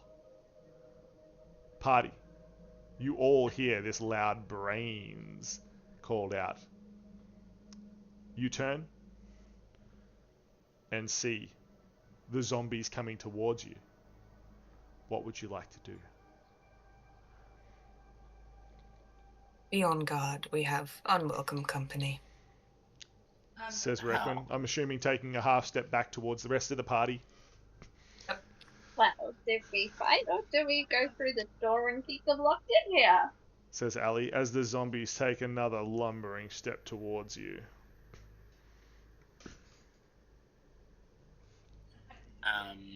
It's been so long since I've fucking played. Esker will start glowing red.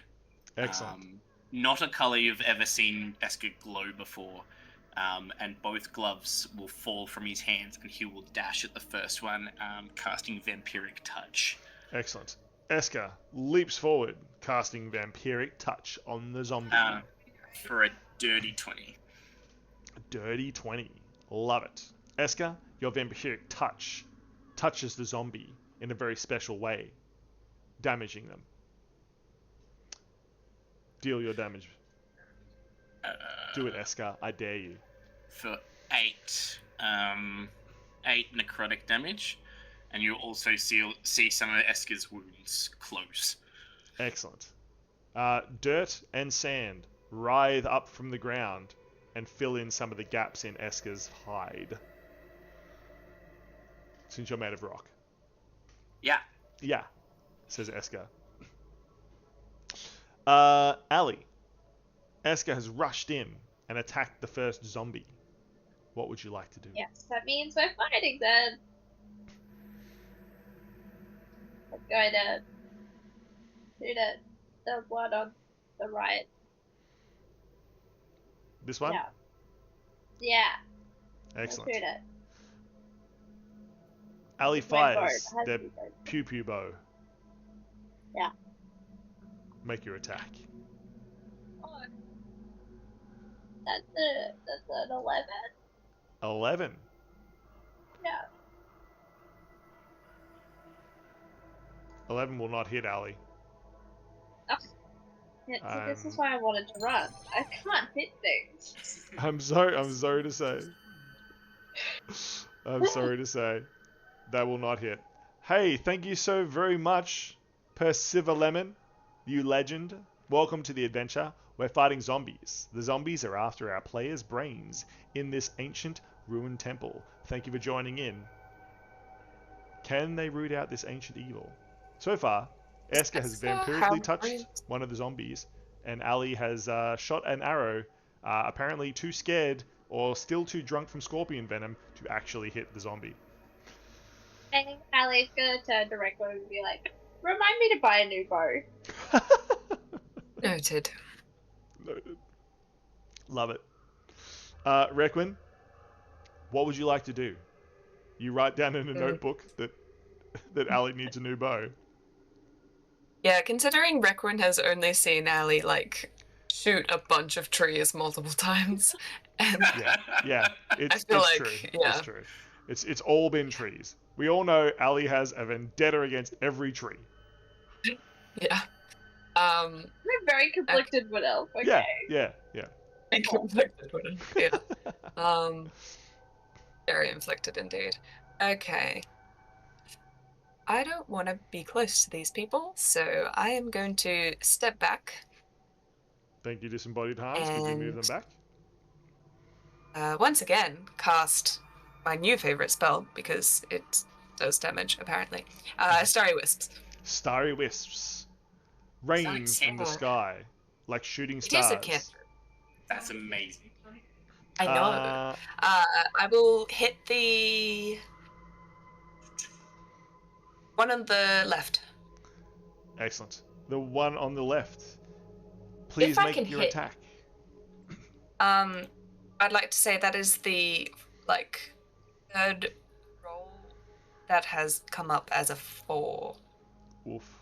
So I'm guessing an 11 also doesn't hit.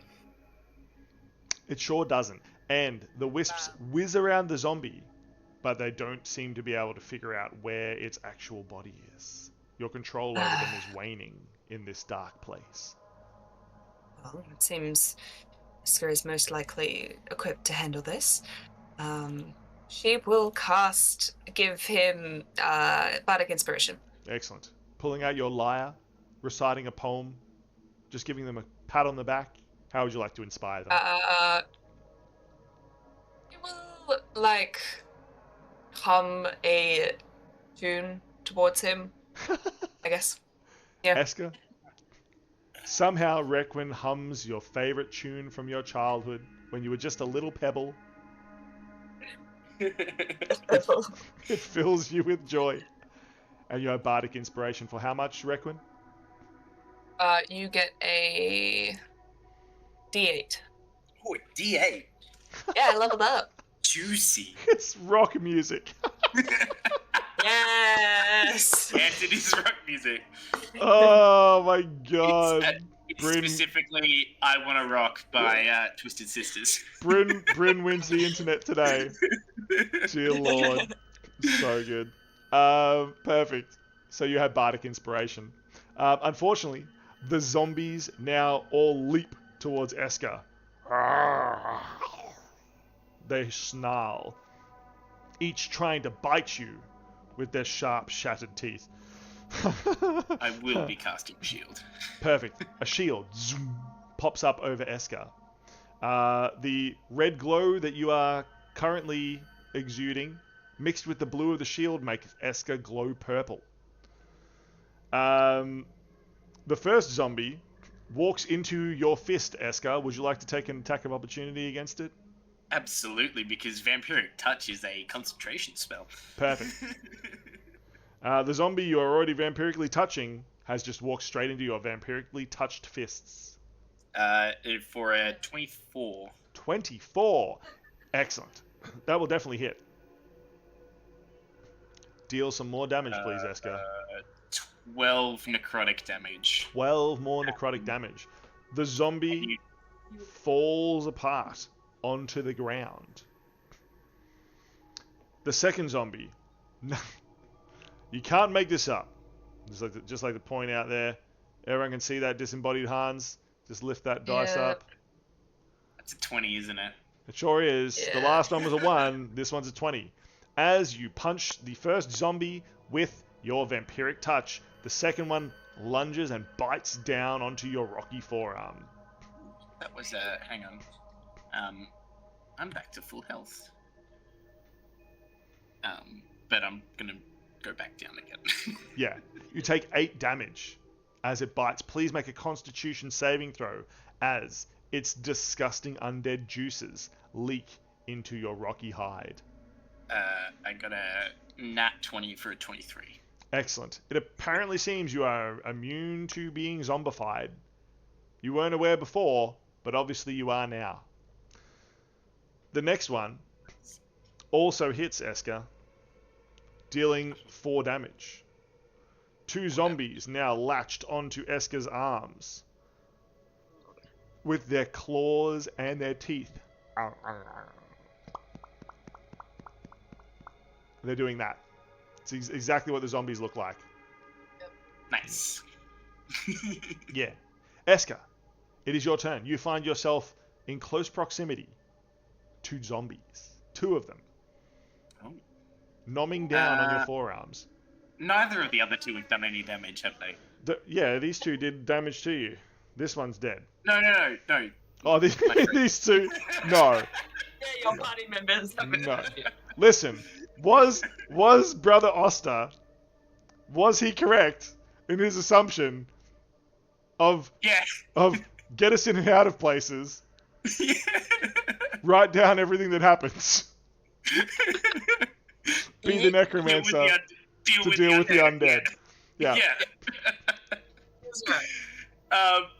I will attack the one on the right with a vampiric touch for a 25 to hit. Excellent. The one on the right, 25 will easily hit.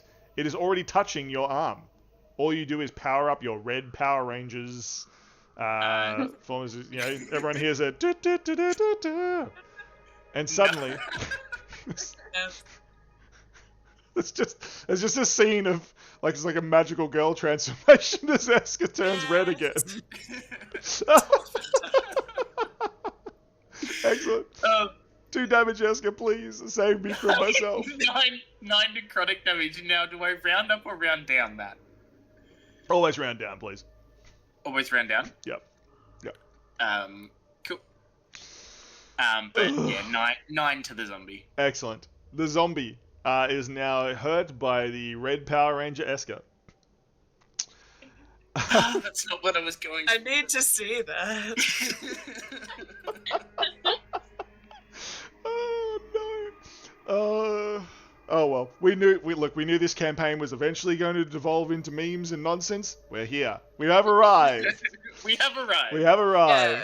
None of us are Derived from horror and dark. Yeah, none of us are as nervous as we were last few episodes. Now you're getting the real us. Take that, chat. Take that. Perfect. Eska, you have done such a good job. I mean, Red Power Ranger Eska, you have done such a great job. Ali Tree Slayer, what would you like to do?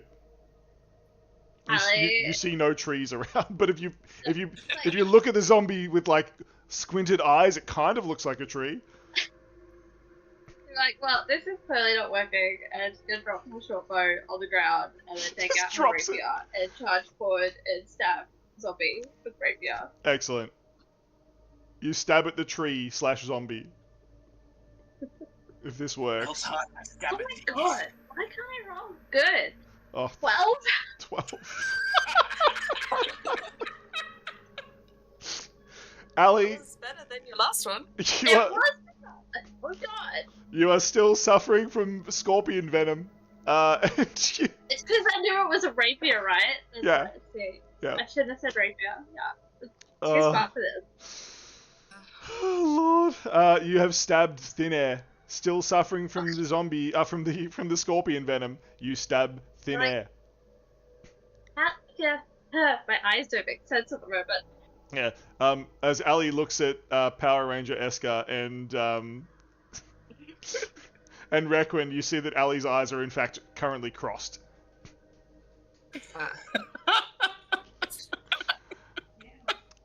That is terrifying. Yeah. Requin, seeing this nonsense unfold, what would you like to do?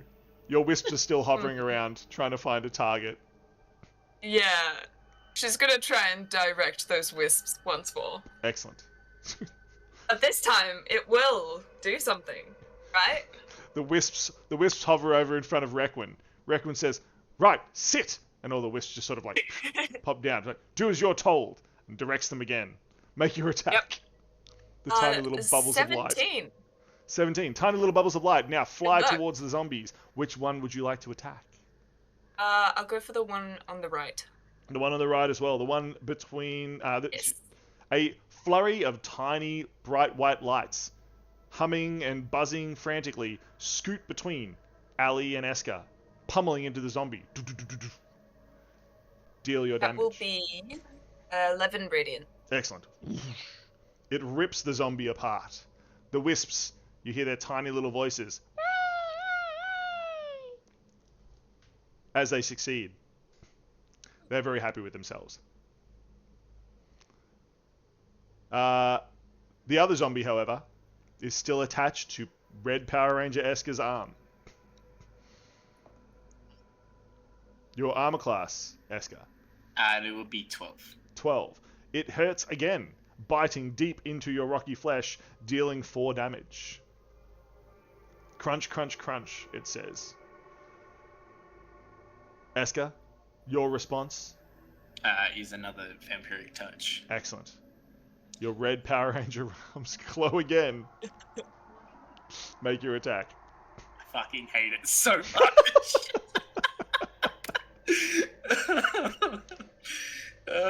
I'm gonna use the bardic inspiration on this roll. For 16. 16? Perfect. That will definitely hit. Woohoo! Deal your damage, Eska. 9 necrotic damage to Excellent. that one. One of the zombie's legs falls off and part of its hand, but it is still latched on. It does not need a body to keep chomping down on your arm. Ali. I stab it.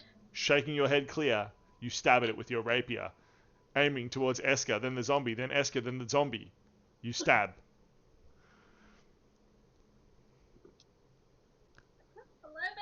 11? Oh my god, Ali. Keep rolling 3s and 4s, which, yeah, with a +8. 11! Excellent. Thankfully, Eska manages to, like, dodge out of the way as the rapier stabs right where he was. Requin the Wisp Queen. Ellie starts muttering to herself. She's really annoyed. Yeah. So Ali's just like muttering in the corner, looking at the rapier, trying to figure out why the rapier is curved. It's not. It just looks curved to you. What kind of scorpion was that? It was when you roll a 001 on a percentage roll score. Yeah, that's what happened. Apparently. Yeah. Requin, the Queen of Wisps, what would you like to do? Yep. You know what? Because I am the Queen of Wisps, I'm going to use that power and also cast more. Says Requin confidently from the corner to no one in particular. Very confident. And yes, the wisps, no one in particular. The wisps fly towards the third zombie. That will be a 21 to hit. 21 will definitely hit, Requin. So good. The Actually wisps, rolling nice this time. the wisps pummel into the zombie. That is 14 radiant damage. The other zombie ripped to shreds completely. You have defeated the zombie horde. They writhe on the ground slightly, twitching, and then you see the glow, that red glow of the undead necromancer leave their eyes. Whatever power had given them undead life has left them. The party catches their breath. Whew. My goodness, that was weird. I reluctantly pick up my short bow. Excellent. There is debris that has been sprayed all around by the battle. The wisps have been whipping it around. You all have a look at the ground. What do you find? Perceive, please. Perception. Percetti. Perception. Yeah. Description. A non-nat 20. A non-nat Nice. 20. Excellent. It's about time you rolled something good. Yeah. Let's give Ali some Bye. love, okay? Everyone virtually. Where's Jack? Is Jack watching this? Oh, sorry. Where's here's? You look around. You look around for Jack. Jack's up here on the ledge. Huh. I need to find. If he jumps down, that might hurt. Yeah, that's true. Sorry, That's true. Jack. I need to. Hello. Oh god. Okay, so hold on. We had a. What was your roll, Ali? Honey. Oh yeah, yeah. Dirty 20. Dirty 20. Okay. And Requin 23. and Eska 15. 15. Excellent. Okay, so Eska, please roll percentage. Sure. I got all zeros. That's 100. Oh my goodness. Would you stop?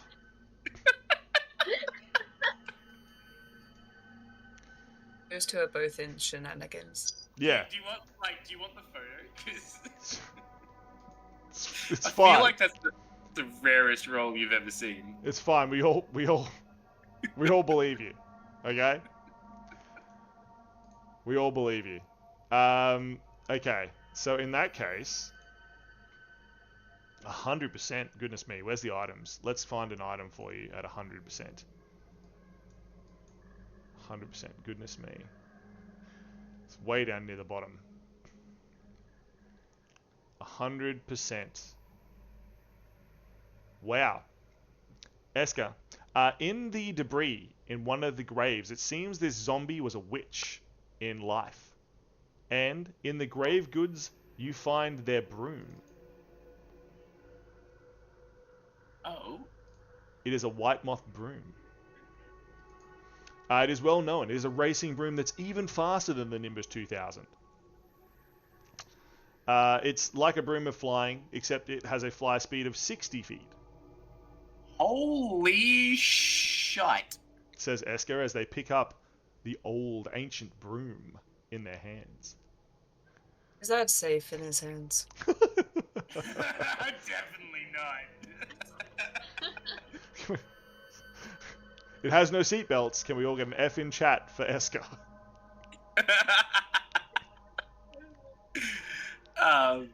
Holy. Excellent. You now have a racing broom, Eska. Congratulations. Next up, who rolled next highest was Ali.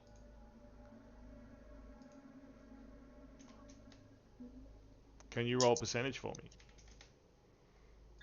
45. 45. I like it. Okay, let's find an item with 45 for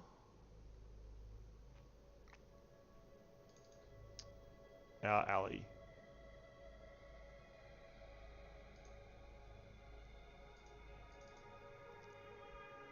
Also, before I forget, I have a present for Ali. Let's do this. Hold on, where's the thing? Present for me. A present for Ali. I'll put it here.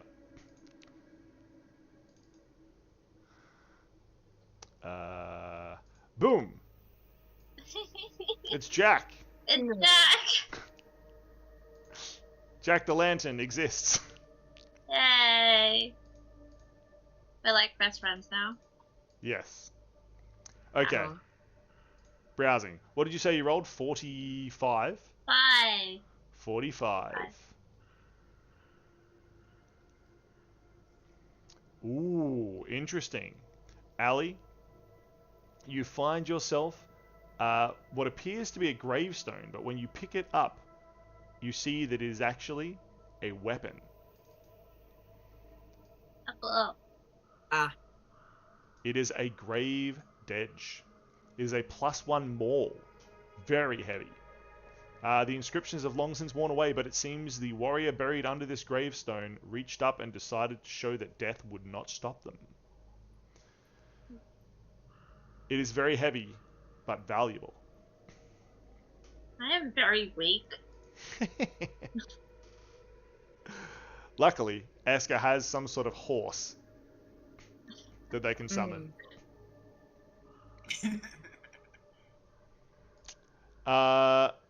Perfect.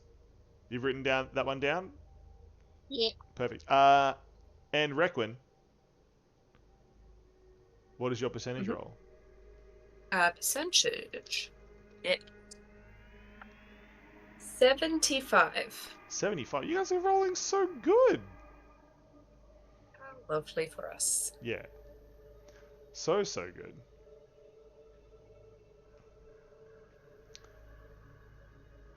I Okay. do not have proficiency in this weapon. You don't have proficiency with that? No. No. No, it does not seem so. That's okay.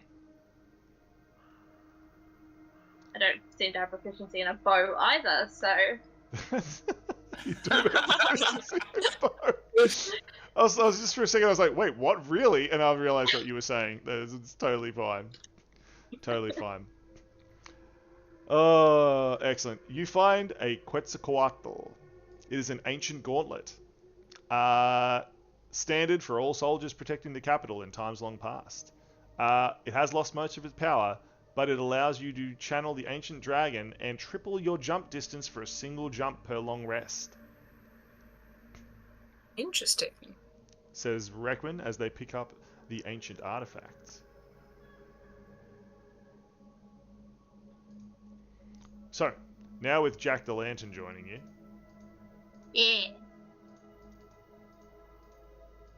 Let's put Jack over here with Ali for And pick for up company. Jack and give him a hug. Yeah. There you go. Your character's actually got Jack in its hands. Cute. Excellent. Hugging Jack makes you feel better. Yeah.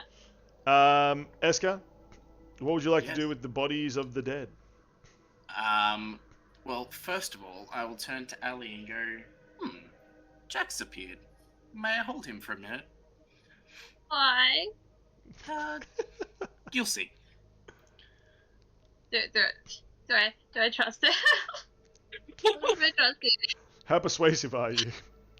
How persuasive are we? I got a 14 for persuasion. 14. Excellent. Excellent. Do you want to oppose that? See how trusting you are, Ali?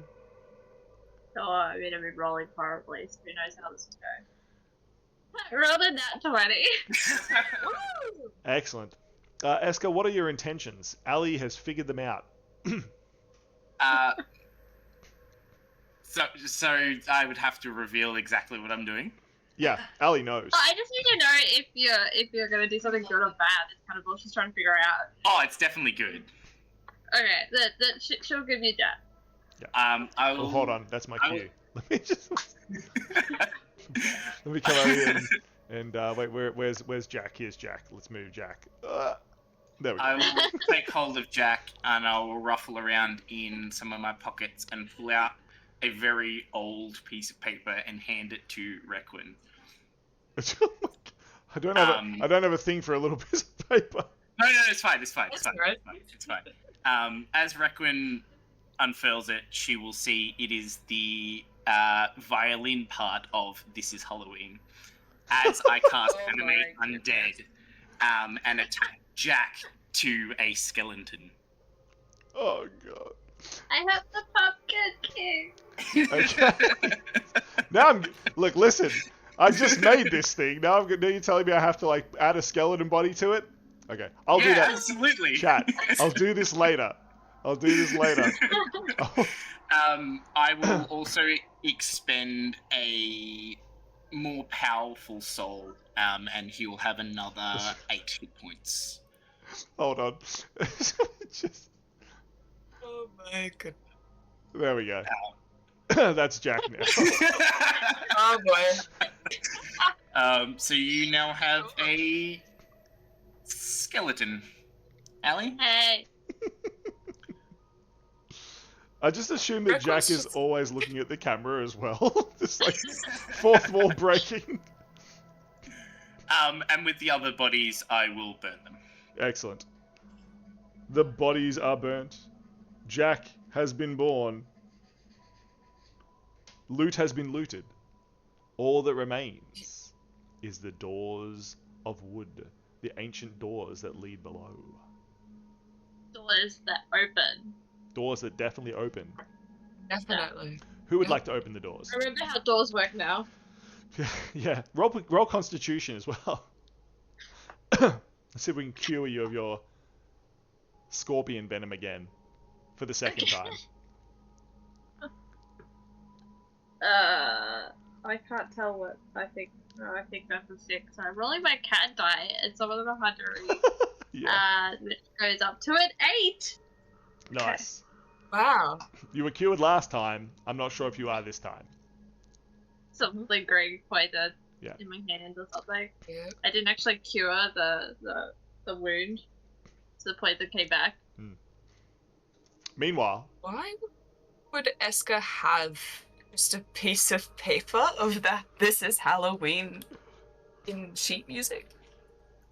Ah, that is Eska? for me to know, and Good for question. you to find out maybe later. Interesting.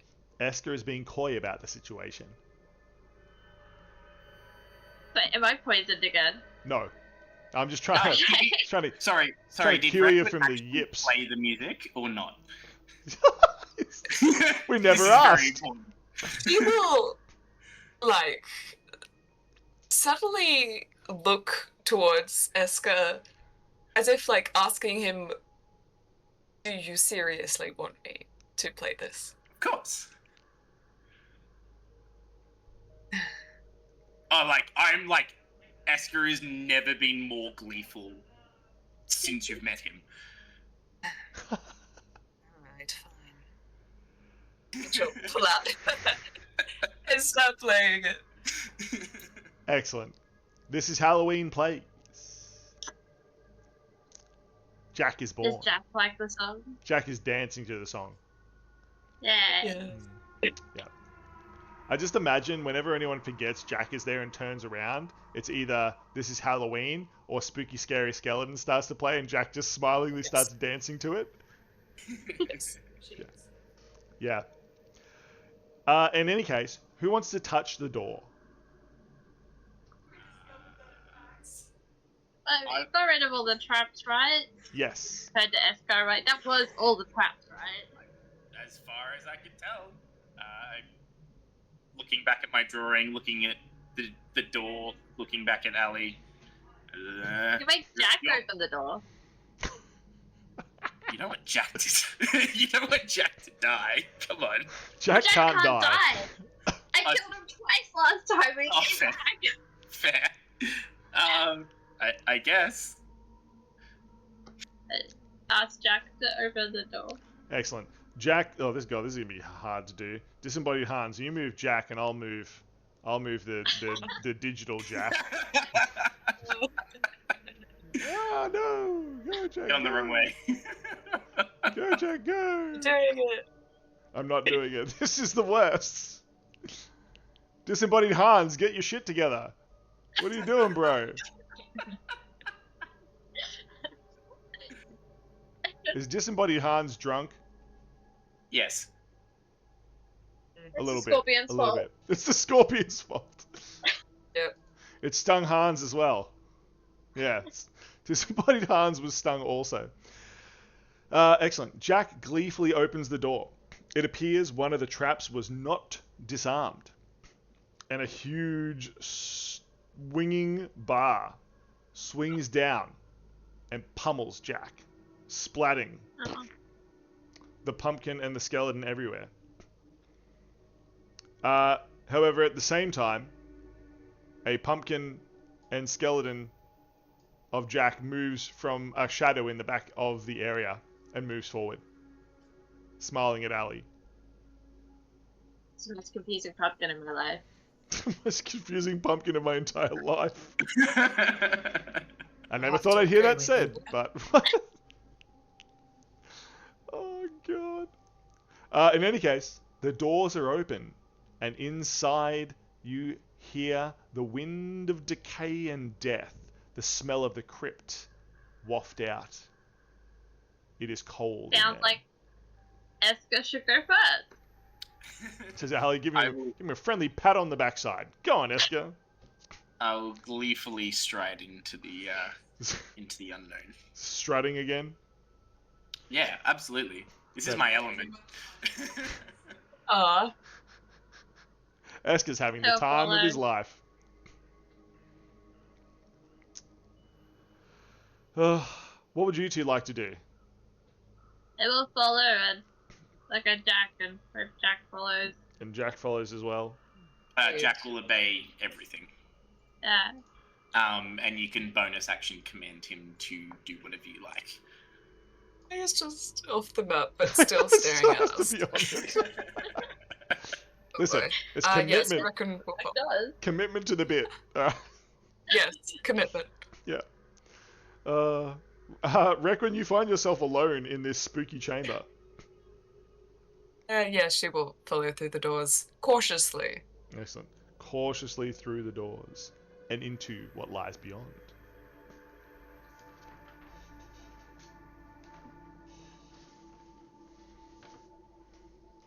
Oh.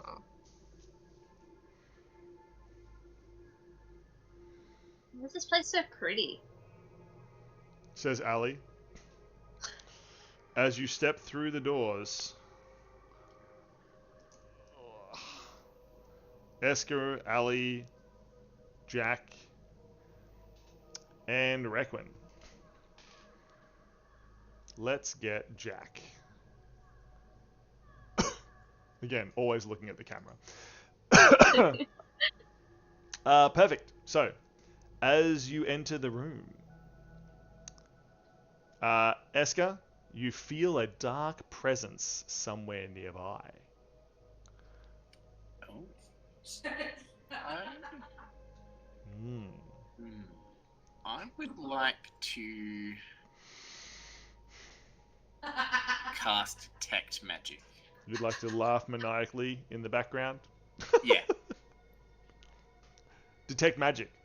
Yes. Esker, you do. You detect magic, and in the dim light of this crypt, you see a huge form. Just in front of you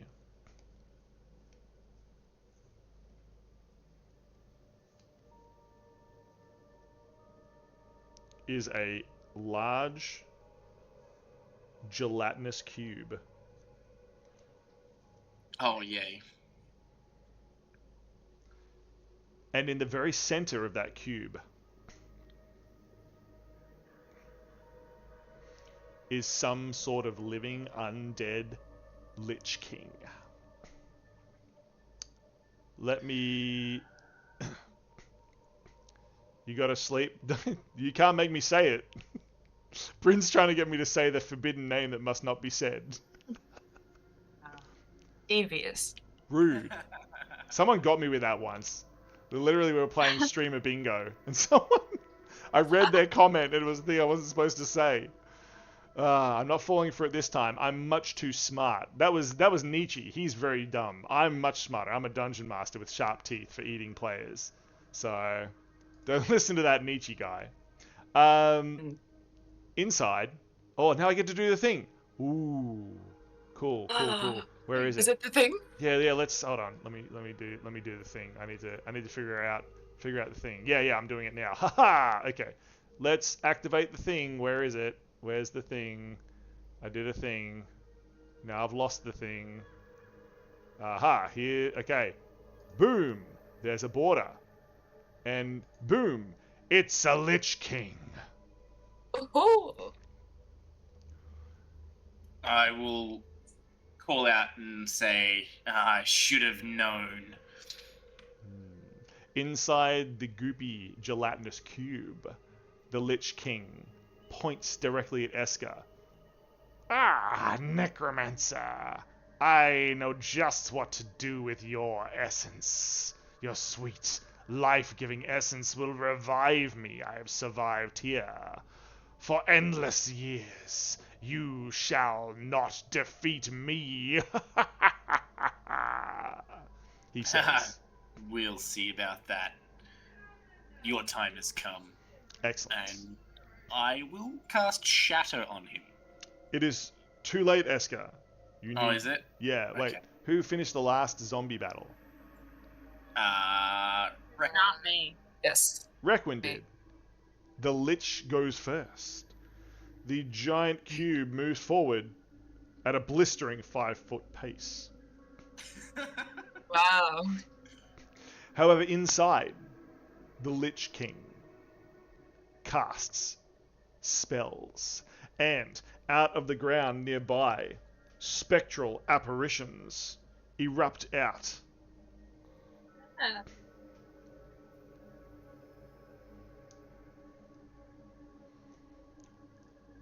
One attacks Jack.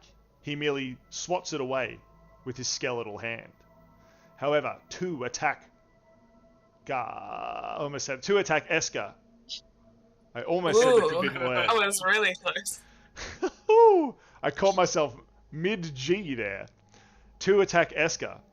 One attacks Ali. One attacks Requin.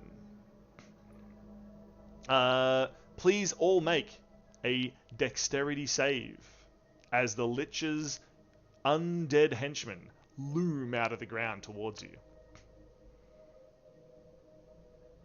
13. 18, 16, 7. 13. Yeah. Seven's Yeah. not high. I know. Okay, so who rolled the 18? No, I rolled a 13. Yep, and Eska? 16. 16. Okay, so no one rolled. Okay, that's fine. Everyone's hurt. Hooray! Says the Lich. Ha ha! You are stepping into my evil plan. Eska, you take 11 damage. Holy what? Ali, you take 9. Requin, you take 9. As the spirits dissolve back into the ground under the control of the Lich. He appears to be siphoning away your life essence, trying to return himself to full power. Eska, it is your turn. No,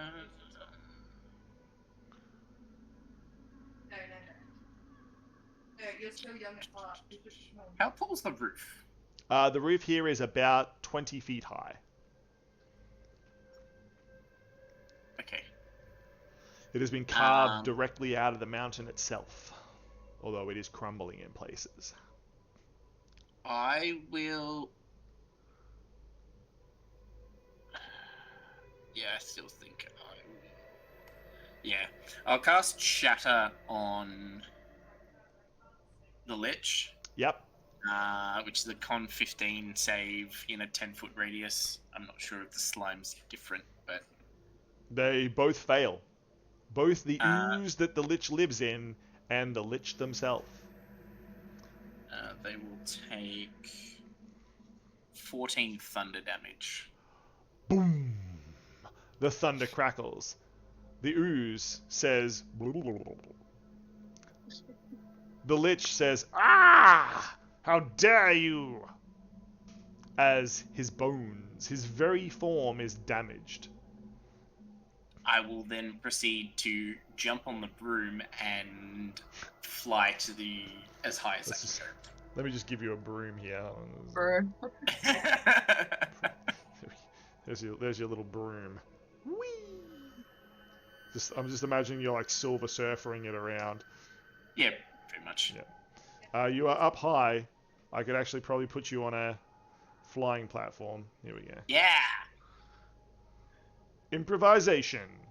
Eska begins flying around on their broomstick.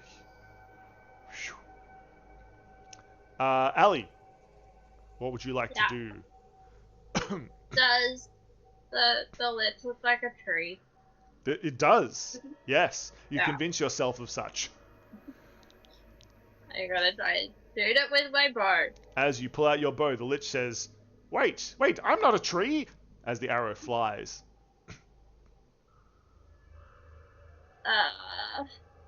15? 15 will hit the ooze, not the yay. Lich. Yeah.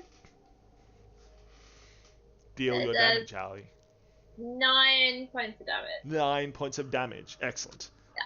Several parts of the ooze drop off and begin squirming their way around. The Lich says, Hey, stop that! How dare you!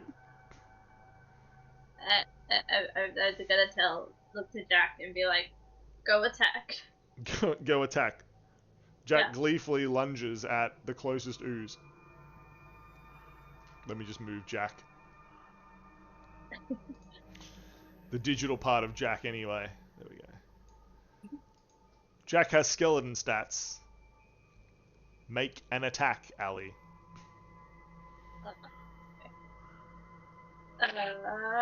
Why is he rolling better than me?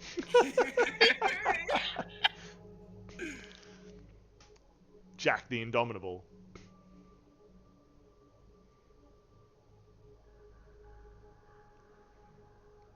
I got a 22 to hit. 22 will definitely hit the small ooze.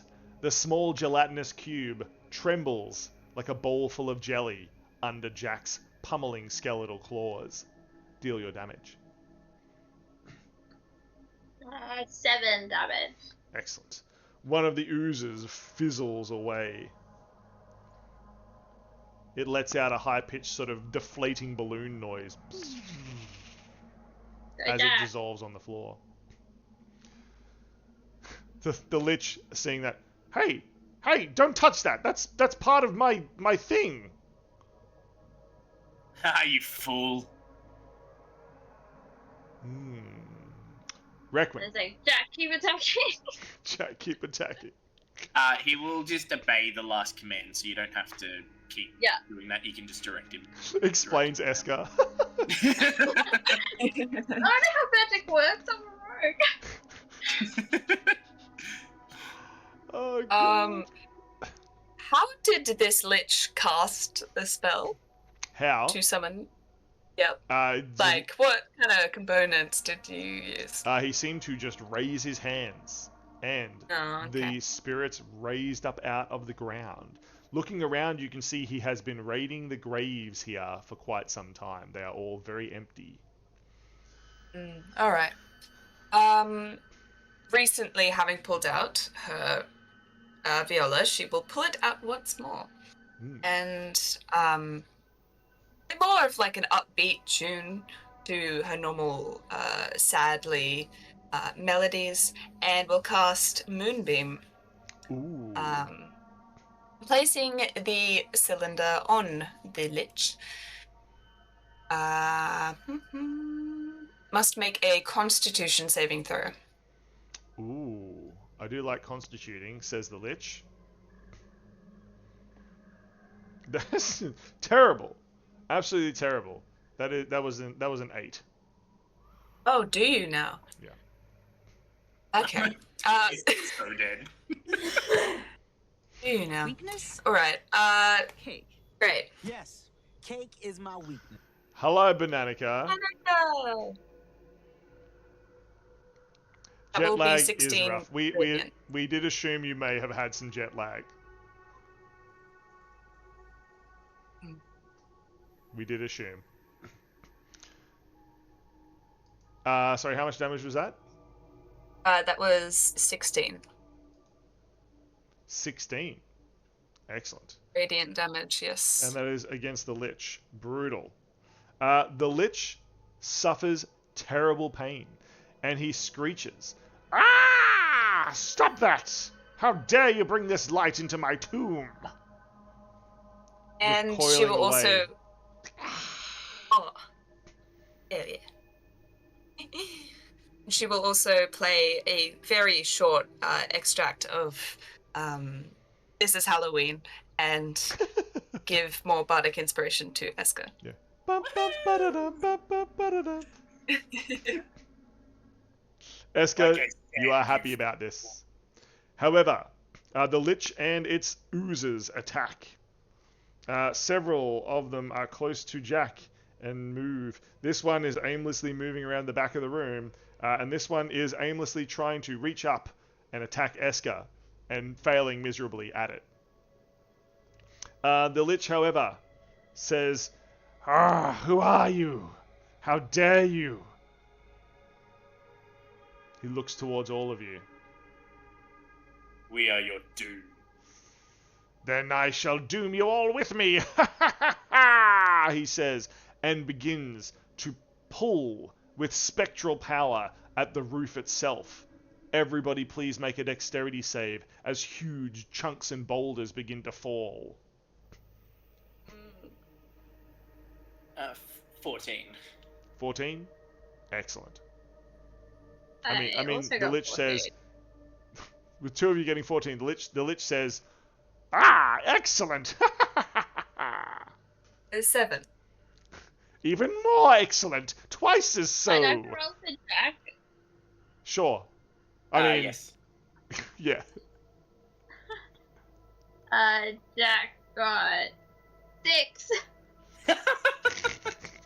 Woo. "Even more excellent than before," says the Lich, as huge boulders fall from the roof.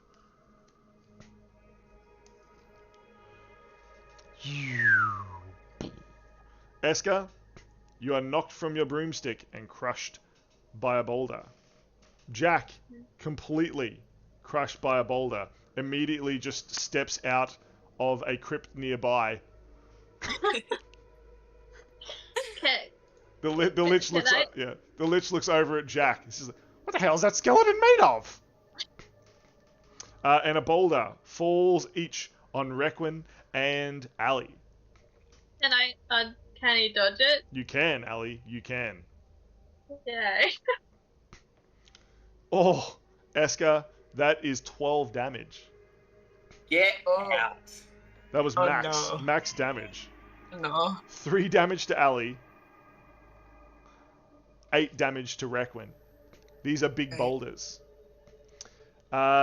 You will also all need to make a strength save to push the boulder off yourself. The rubble is now pinning you to the ground, My strength. says Ali. I rolled a 2. Doesn't Moonbeam re-trigger at the end of the Lich's turn? It will, but only yes. if you can concentrate on it. Oh, true. I should Oh. make a concept. Okay. Yeah, because you've just been crushed by a boulder. Can you please make a constitution save? Yeah. I mean a concentration check. That will be a 5. Excellent. The moonbeam ceases. The Lich laughs maniacally. He says. Oh, apparently the boulder crushing Ali blew away like a piece of paper. Inappropriate. What are your strength saves? 2. Ali Oh, is, a nat 20. Ali is pinned under a boulder. However, Eska kicks their boulder off themselves so hard that it flies and knocks Ali's boulder out of the way. Yay! Requin, Yep. I got an 8. Requin is still trapped. Yep. Jack is still moving forward to try to attack one of the oozes, whichever is closer. Hey, Jack. Eska, severely damaged, partially boulder crushed. What would you like to do? Oh wait, now you're on the ground. This ooze can attack you. Ha ha! Says the ooze. I mean, blah, blah, blah. It does not hit Eska. It slaps out with one of its pseudopods, but it misses you completely. Nice. Alrighty. My turn, I'm guessing? Yes, please. Alright. Those two slimes next to that boulder over there, are they within 5 feet of each other? Yes. Cool. I am going to cast my reflavored acid bubble, which is going to be called Soul Burst, and it's just going to be a explosion of soul in a 5 foot radius. Excellent. Sphere. They need to both make a Dex 15 save. Dex 15 save coming up for 2 oozes. First ooze will make it. Second ooze will fail. Oh, hang on. Drop my dice. The second one will take 7 necrotic damage. 7 necrotic damage. Boom. The ooze, again, deflates like a balloon, but more high-pitched. And disappears completely. Stop that! I needed those, says the Lich. Not anymore, you fool.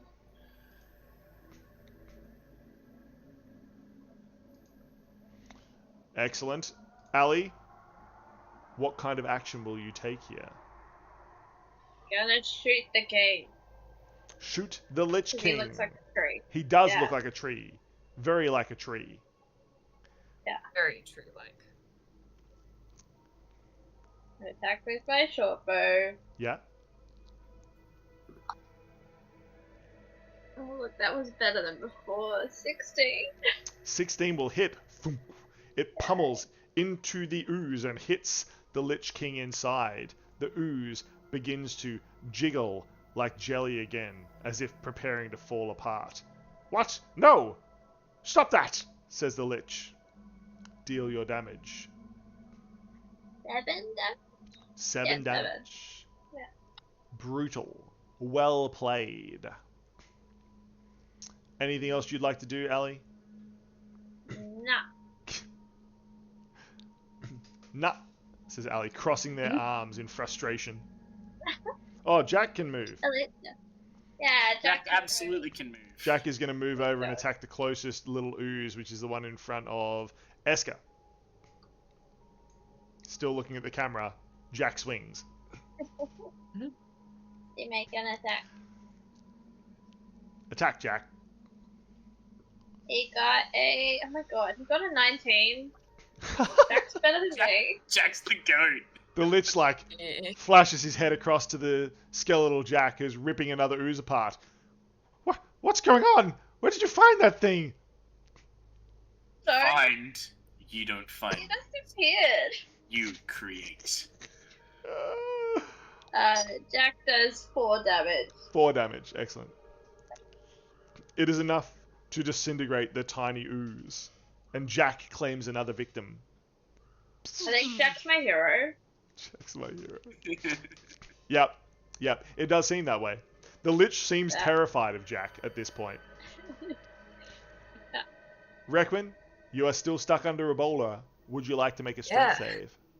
I would very much like to make a strength save. I would also very much like it to be good. Not a fail. Oh! That was a 16. Excellent. Realizing that last time you were pulling the boulder, not pushing, this time you tried the opposite. And the boulder rolls to the side. You feel crushed, you feel bruised and damaged, but you are at least up and about. You're sure you'll feel this in the morning. Yeah, she rolls her shoulders back, and once again gets her instrument and begins to play. and attempts to recast Moonbeam using the last of its charges. Excellent. So please make a con save again. The beams of the moon fly forth. That is extremely low. I will definitely not pass, says the Lich. I thought you said you were good at Constitution. Ah! I shall You really destroy you, says the Lich. Not doing a great job at that, I'm afraid. Quiet! Don't pick on me! That is 13 radiant damage. 13 radiant damage is dealt, and the Lich cries out in pain as the ooze splits again. He falls, and you see why he needed the ooze in the first place.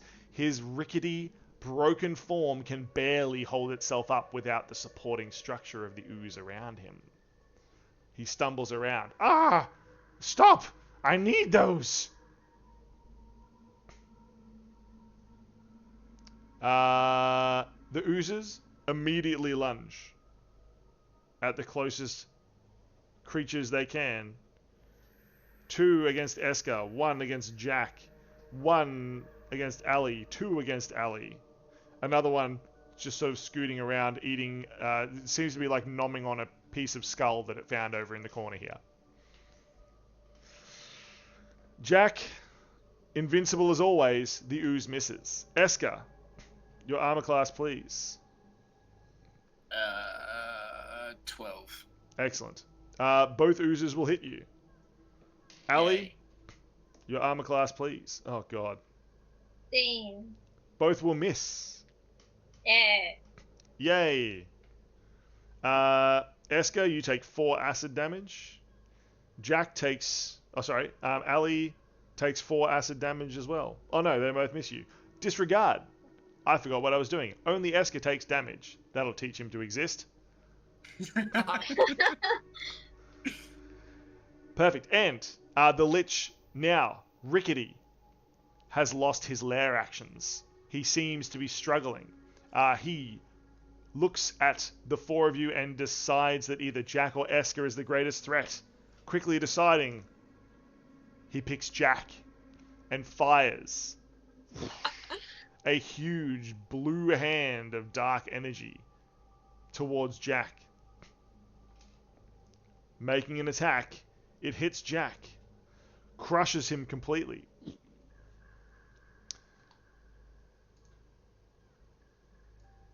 Jack immediately steps out from behind a pillar. I think this is my favorite curse. Where's Jack? Jack can be here. Jack's now behind the Lich.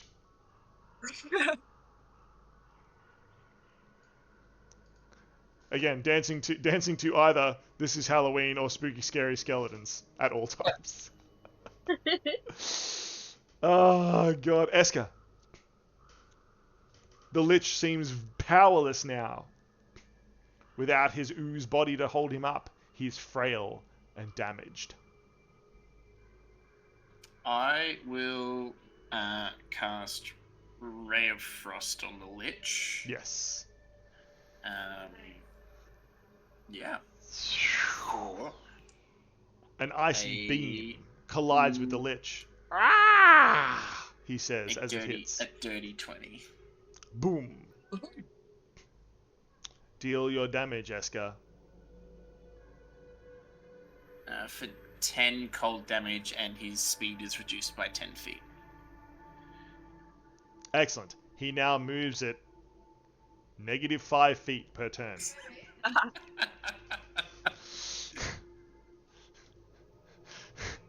The Lich looks at you, Eska. He says, "How dare you! Respect your elders, young necromancer! You do this to an old man?" I do this to those who don't respect the dead. Ha! Pfft. He makes as though to spit on the ground, but having no saliva, it kind of loses its importance. Ali, Yeah. what is your action? I am going to. Oh, Jack will just I think- immediately lunge at the Lich as well. Yeah. Sorry, I forgot his last going- command was just attack. Let's just move the digital part of Jack here. There we go.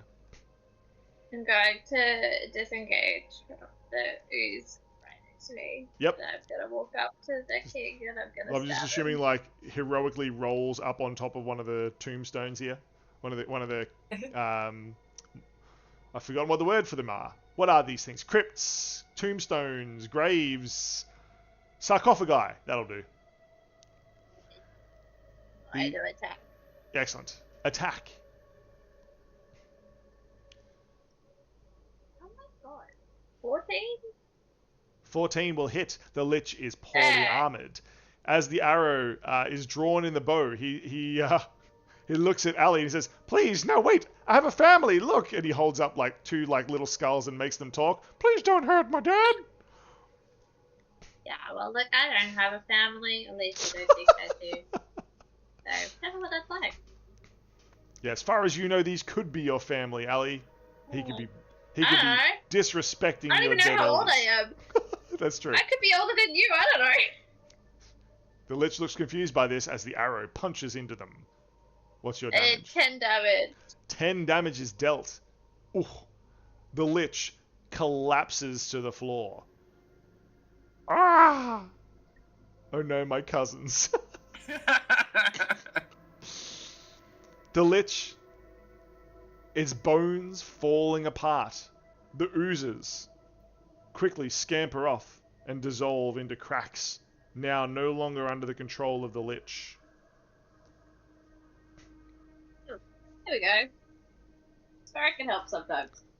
Says Ali, swinging their bow around and hitting themselves in the head accidentally. I assume. Yeah. We could make you roll for it. We could just say it happened. Ali, you're so cool. Yay. Excellent. As the Lich lays dying. You made D&D Sunday. Welcome, BB. Welcome in. As the Lich lays dying on the ground, his ooze body long gone, his bones falling to dust as you watch, his skull laughs at you all as you approach his dying form. He says, "You cannot stop death, fools. You may stop me, but you will not stop that which haunts you." I'll walk over and crush his skull. He coughs, and Eska crushes his skull. And a dark wailing from all around, as countless spirits are freed from the Lich's control, now at peace. Party, you have succeeded. Woohoo! You have defeated the evil Lich. Didn't die. You didn't die. Always a plus. Eska almost did. Oh yeah. Recommend walking up to this, like, after Eska crushes the Lich's skull. Yeah, Will I'll, stumble after I do that, being like the last point of energy that I have. yeah. Eska's got a brave She'll face. go like touch her hand to your shoulder and cast Cure Wounds 2nd level. Woohoo! So you get Yippee! 2d8. Oh wait, I gotta. 4. Let me just turn off the turn off the Lich 13. because he looks like he's celebrating with you right now. Yay, we did it! Hooray! I'm gonna tell Jack that he did a good job. Okay, Lich is gone. Jack loves that he did a good job and begins dancing to "This Is Halloween" frantically. He's a very happy skeleton. Ah, perfect. Before you leave the crypt, would you like to look around? There are countless artifacts and grave goods here. Absolutely. What was the I healing? look for shiny That things. was 13. Lovely stuff. Excellent. I will absolutely look around. Yes. I would alt F4 to get the fuck out. Perception. 8 perception? Yeah. Wait. No. I'll investigate because I'm touching things. 13. Touching things. Sure. Whoever needs more band-aids can have the heal. Excellent. A tiny little parachute falls from the ceiling with a health potion attached. None of you are quite sure where it came from. Who has the lowest health at the moment? I'm on 21. I'm on 21. I'm on 15. Requin, it floats towards you. A health potion. It has the word Bananica written on it and a little love heart. Strange, but I'll accept. She'll just like sip it and then guzzle it down. Sip it and then guzzle it down? Perfect. Love it. It doesn't appear to be poison. Mm-hmm. Perfect. Eska, you rolled a what for investigate? 13. 13. Eska, you do not find any items, but you do find behind one of the sort of graves here a soul cowering that had been freed from the lich but has not left. I outstretch a hand to the soul and ask it if it would like to join me. Yeah. It has a fairly formless form, but you see it nod its head slowly. And it joins you, Eska. You gain a soul. What level souls do we decide you can have, Eska? Probably a weak or a standard. Yeah, definitely a standard soul. It is full and fully powered. Ali, what did you roll for your perception or investigation to have a look around for items? I rolled a 16. 16, not too bad. Please roll percentage. What item do you find? Hopefully not a scorpion. Hopefully not a scorpion. That would be ideal. I rolled 77. 77. It's not bad.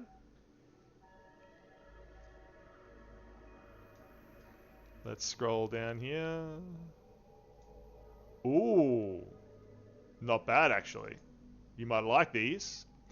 Ali, you do not find an item, so to speak, but it appears you have found the grave of a famous, heroic archer. They have a better bow than me. It is not a bow. It is not arrows, but it is instructions written in an old diary made from some kind of leather bound together. And it is instructions on how to make spell scroll arrows, which apparently Jack is in the way of. Let me just move this. You need to attune, but you can roll spell scrolls up and form them into an arrow. The spell will take effect at the target the arrow hits. Interesting. Very cool. So I can have magic without having magic. You may roll scrolls up into arrows, shoot them at people, and the scroll will take effect. Boom. Nice. This is completely forgotten magic, completely forgotten craft. You've never even heard of this being able to be done before. Yeah, well, I don't know a lot of things, so. That's true. Don't die, friends. Good night, Bananica. Good night, Annika.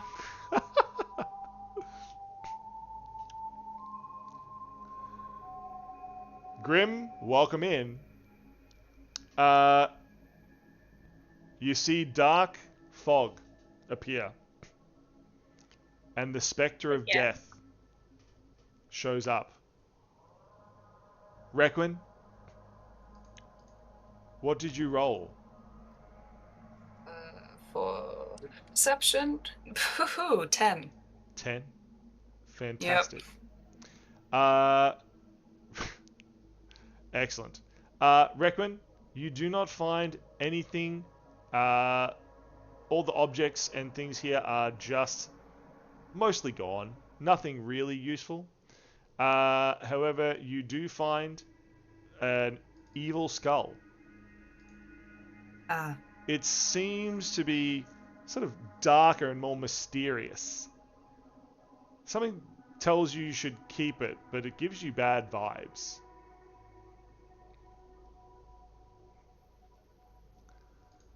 You want this, necromancer boy? I'll cock my head to the side, look at it, hold it.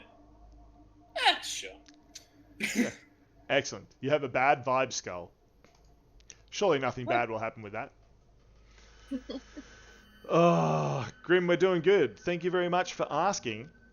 However, a spectre of death, you have met them before. Or rather, all of you except for Requin have. Dude. Yep. Yes. Death appears out of white mist. And, yeah, there's our spectre of death. Look, it looks just like Jack. Is it Jack's uncle? Oh. Maybe it's Jack's uncle. Hey. Jack runs up and gives Death a hug. Oh. Aww. That's canon now. Yes. Death looks at all of you and says, "Ah, I see you have been hunting those who would deny death to themselves. You have done a good service this day, but I fear you have done it for vain, because you have not cleared the darkness that haunts your caravan. This was evil, no doubt, but not the evil you thought. I trust you will keep your guard up, for the predator still looms dark across you. Do you have a question for me? I shall answer each of you one question only. All other questions will be answered when you knock at my door for the last time."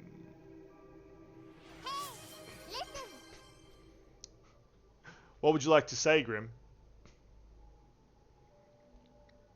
You have broken the fourth wall, Grim. What do you say to the players?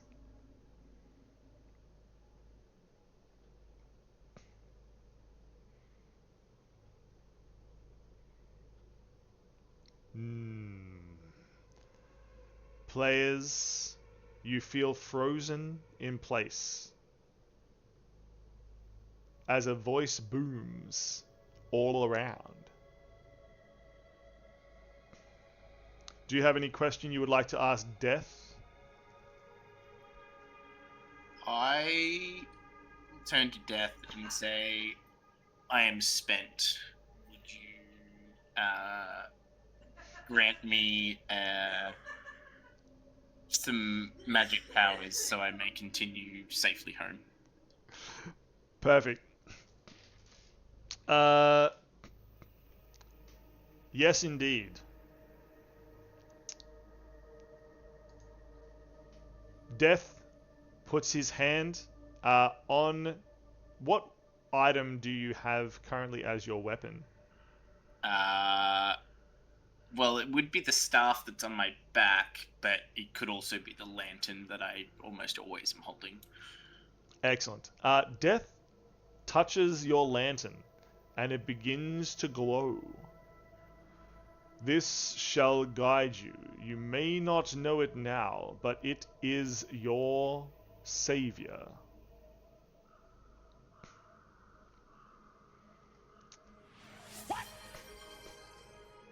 What the fuck?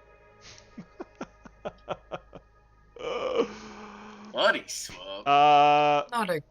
So, as this is happening, you hear a voice, disembodied and dark, from another dimension. It says, "Yeah, nah, cunt's fucked." And suddenly you all switch places. Ali, Not again. Oh my god. you now Not find again. yourself in the body of Requin. Requin, you find yourself in the body of Eska. Eska, you find yourself in the body of Jack.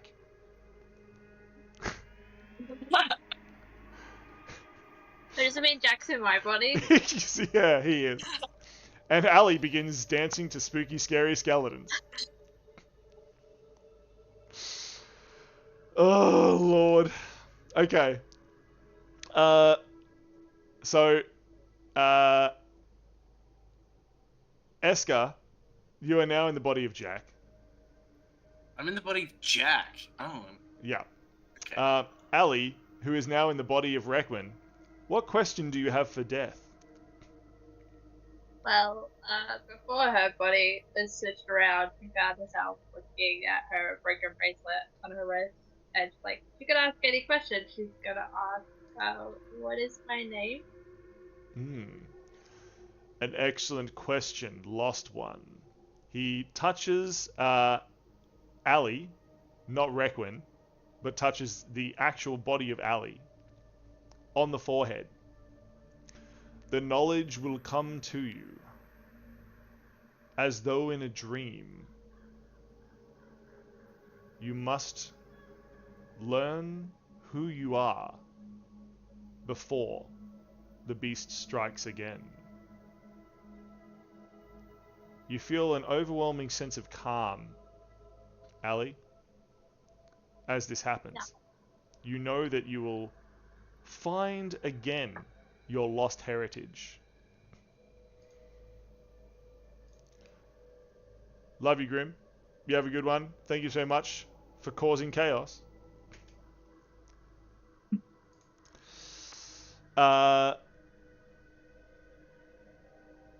Ali, Death also touches your bow, and you can feel power surging through it. You understand that something about your bow has changed, but it is not clear what. Your bow is different, okay? Requin, you are in the body of Eska. It feels strangely solid. And also, you will suddenly see all the souls. It's just souls everywhere. Yeah. Lovely. it's genuinely Wonderful. terrifying. Yeah. Right. Yeah, after sort of readjusting towards that slight change, just a slight change from their normal eyesight, she will sort of mutter like, not again, but then look to Death and say, what is your view on the meaning of life? The meaning of life. It is one great circle. We live. We are born again. We have infinite lives. Each of us plays our part. To live, you must die, for energy can neither be created nor destroyed, but only transition from one to the next, until the final death, when all stories come to a close. Requin, what item do you have? Your favorite item? Favorite item? Well, I'd have to say her viola.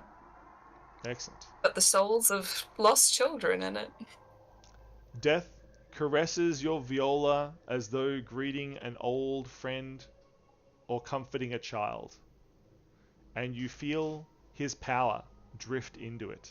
You understand it is changed, but you do not know how. With this, Death disappears, and you hear his voice. I shall see you again, though I hope not too soon, for I wish not to greet you as old friends yet. You have much to do. Remember my words. And then he is gone. Party, having faced the Lich and heard Death's ominous warning, that he was not responsible for the beast that afflicts your camp. You meet back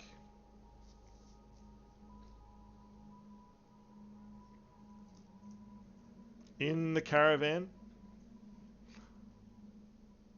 I might need Jack to disappear for a second.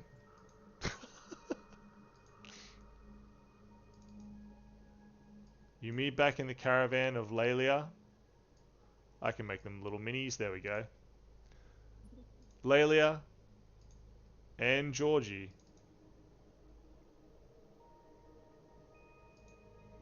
Georgie is far too large. Georgie the Giant, they call her. Lelia, Georgie, and Brother Oster greet you in Lelia and Georgie's caravan. And you explain what you found in the woods to the east. Brother Oster looks up. So, was your mission successful? Did you crush this evil beneath your feet? We crushed an evil, not the evil. What do you mean, Necromancer? There was a lich in a long-forgotten tomb, hoping that he could bide his time to gain strength to become a real threat. Fortunately, we did crush him before anything nefarious were to happen, but is not the shadow we are trying to hunt. Ah, nonsense. This lich must be the cause of this dastardly shadow. I told you as much, Lalia. I told you. Georgie, we have defeated this evil. It shall plague us no longer. Our friends here are heroes and should be rewarded as such. For I sense within my holy guide, my patron giveth me the knowledge that this darkness will soon pass. Can I roll to intimidate him? Sure. Cool. I got a dirty 20. Excellent. Listen here. This is not the threat you were seeking. Brother Oster walks over to you and pats you on the head, almost condescendingly. Now, we must not panic the caravan. Surely we have defeated the evil, for it struck only when we parked our caravans here so near to its nest. Trust me, we shall move forward with no further damage to us. These are not the Jedi you're looking for. Can I also roll intimidation? You can. Oh, that is a nat 20 plus 10. Booyah. It's a 30.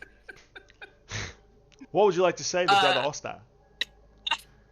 She's like, her tone is very sharp and cold and slightly louder than she usually speaks. Do you doubt the word of death? We must remain on guard. He steps back. What do you mean? The word of death? You spoke to him directly? I speak to him frequently. Fascinating. I do not know what to make of this. Lelia sits there and sort of swirls their finger around, twirling green and white smoke as she does. Yes, it is rather unusual, isn't it? From the bed, you hear a banging of a wooden glass. Wood on glass. Dum. I believe them. Look at their face. They're telling the truth, right? It's Georgie. She walks over, puts her arm around Esker and Ali in the middle there. Let me move it a little bit. It's fine. Moves over here. They ain't steered us wrong before. I say we stay on guard. Keep watch at night. This beastie shows his head again. We got him. Yes, I suppose, says Lalia. It hurts no one, Ostar, to keep the guard high. What's a little lost sleep? We can make it. We must not close our eyes to this threat. It seems you have Wise decision. convinced them. Yeah, wise decision. It seems you have convinced them to keep the guard high. A lucky thing. For, on this very night, the shadow was seen again, snooping around between the caravans. It was spotted and stopped before it could commit more murder, but not before dealing damage to those who found it. They were gravely wounded in the attempt. In each of your dreams, or your trances if you're an elf who doesn't dream, you see visions of a dark shadow stalking, haunting, watching you from around corners. You get an intense feeling of interest, inquisitive, but also malicious intent from it. It leaves you with a feeling of mild anxiety, as even in the waking world now you expect to see the darkness around the corner somewhere. As the caravans load up and move further north away from this accursed place, some part of you wants to not believe Death's words. They want to believe that this evil has been vanquished, but in the end you know it's true. The evil still travels with you. Well played, players. You have defeated the Lich in the East Woods. Where is my thing? Oh, let's go here. I think it's here. Yay! You did it. Yes. Ooh. Congratulations. Actually, so Death did touch your things. So I do need to offline. Let's have a chat between sessions in your Discord thing. If you want to catch up, actually, everyone, with what's going on between sessions, in Discord, which most of you are probably part of already, each of these characters have their own little channel. So if you want to catch up with things that they do, like make friends with Jack the Lantern, yeah, please do. But each of your items that Death touched will be enchanted. But let's talk offline about what sort of enchantments that they gain. Okay? Yeah, sounds good. Nice. Did we all have fun? Was that good? Yeah. Excellent. Yeah, it's great. Yeah. And now I can loom over you like a puppet master of evil. Oh no. So scary. Allie might be slightly triggered by the constant feeling of dread she's feeling at the moment. Yeah. That ending was a bit, it reminds Allie of someone in a, was a bit triggering. Yeah.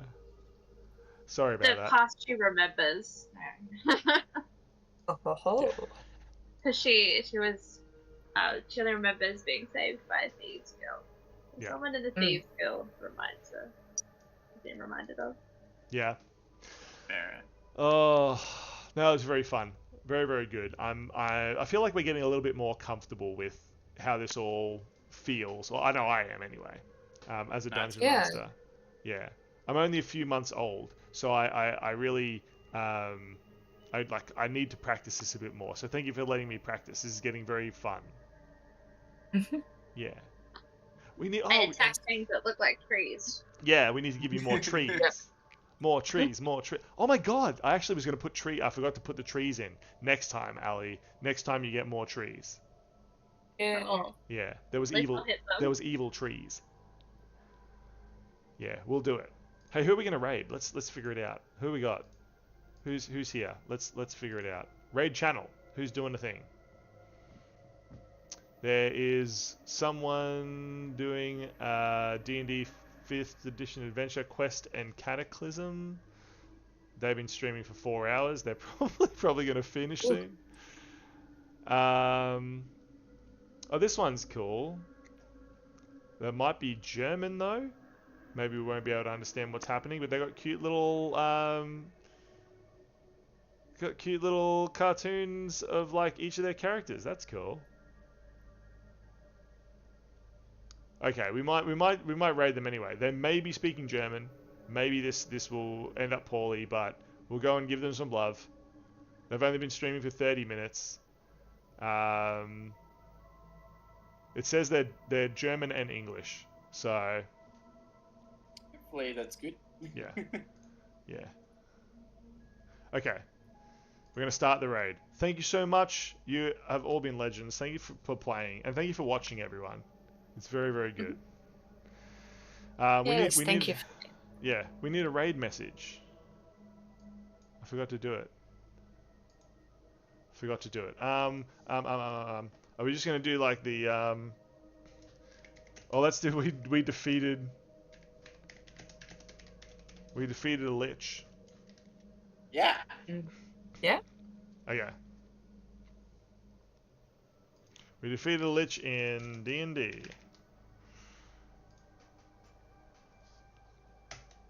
Okay, that's our raid message. Everyone copy, and we'll all post that when we go in. Yeah, thank you so much. You're all absolute legends. I really appreciate it. I think we're going to raid very, very soon. But thank you. I love you all. And let's catch up again next Sunday. We'll do another adventure. And I am trying to edit these down so that they can go on YouTube as well. So keep an eye out for that. It'll be really, really good. Appreciate you if you would like to... we got the lich, bitch. That's even better. Let's copy we got the lich, bitch. Quick shit. Please follow the socials. Follow the YouTubes and stuff. But we're going to read now. Bye. Bye. Okay, here we go.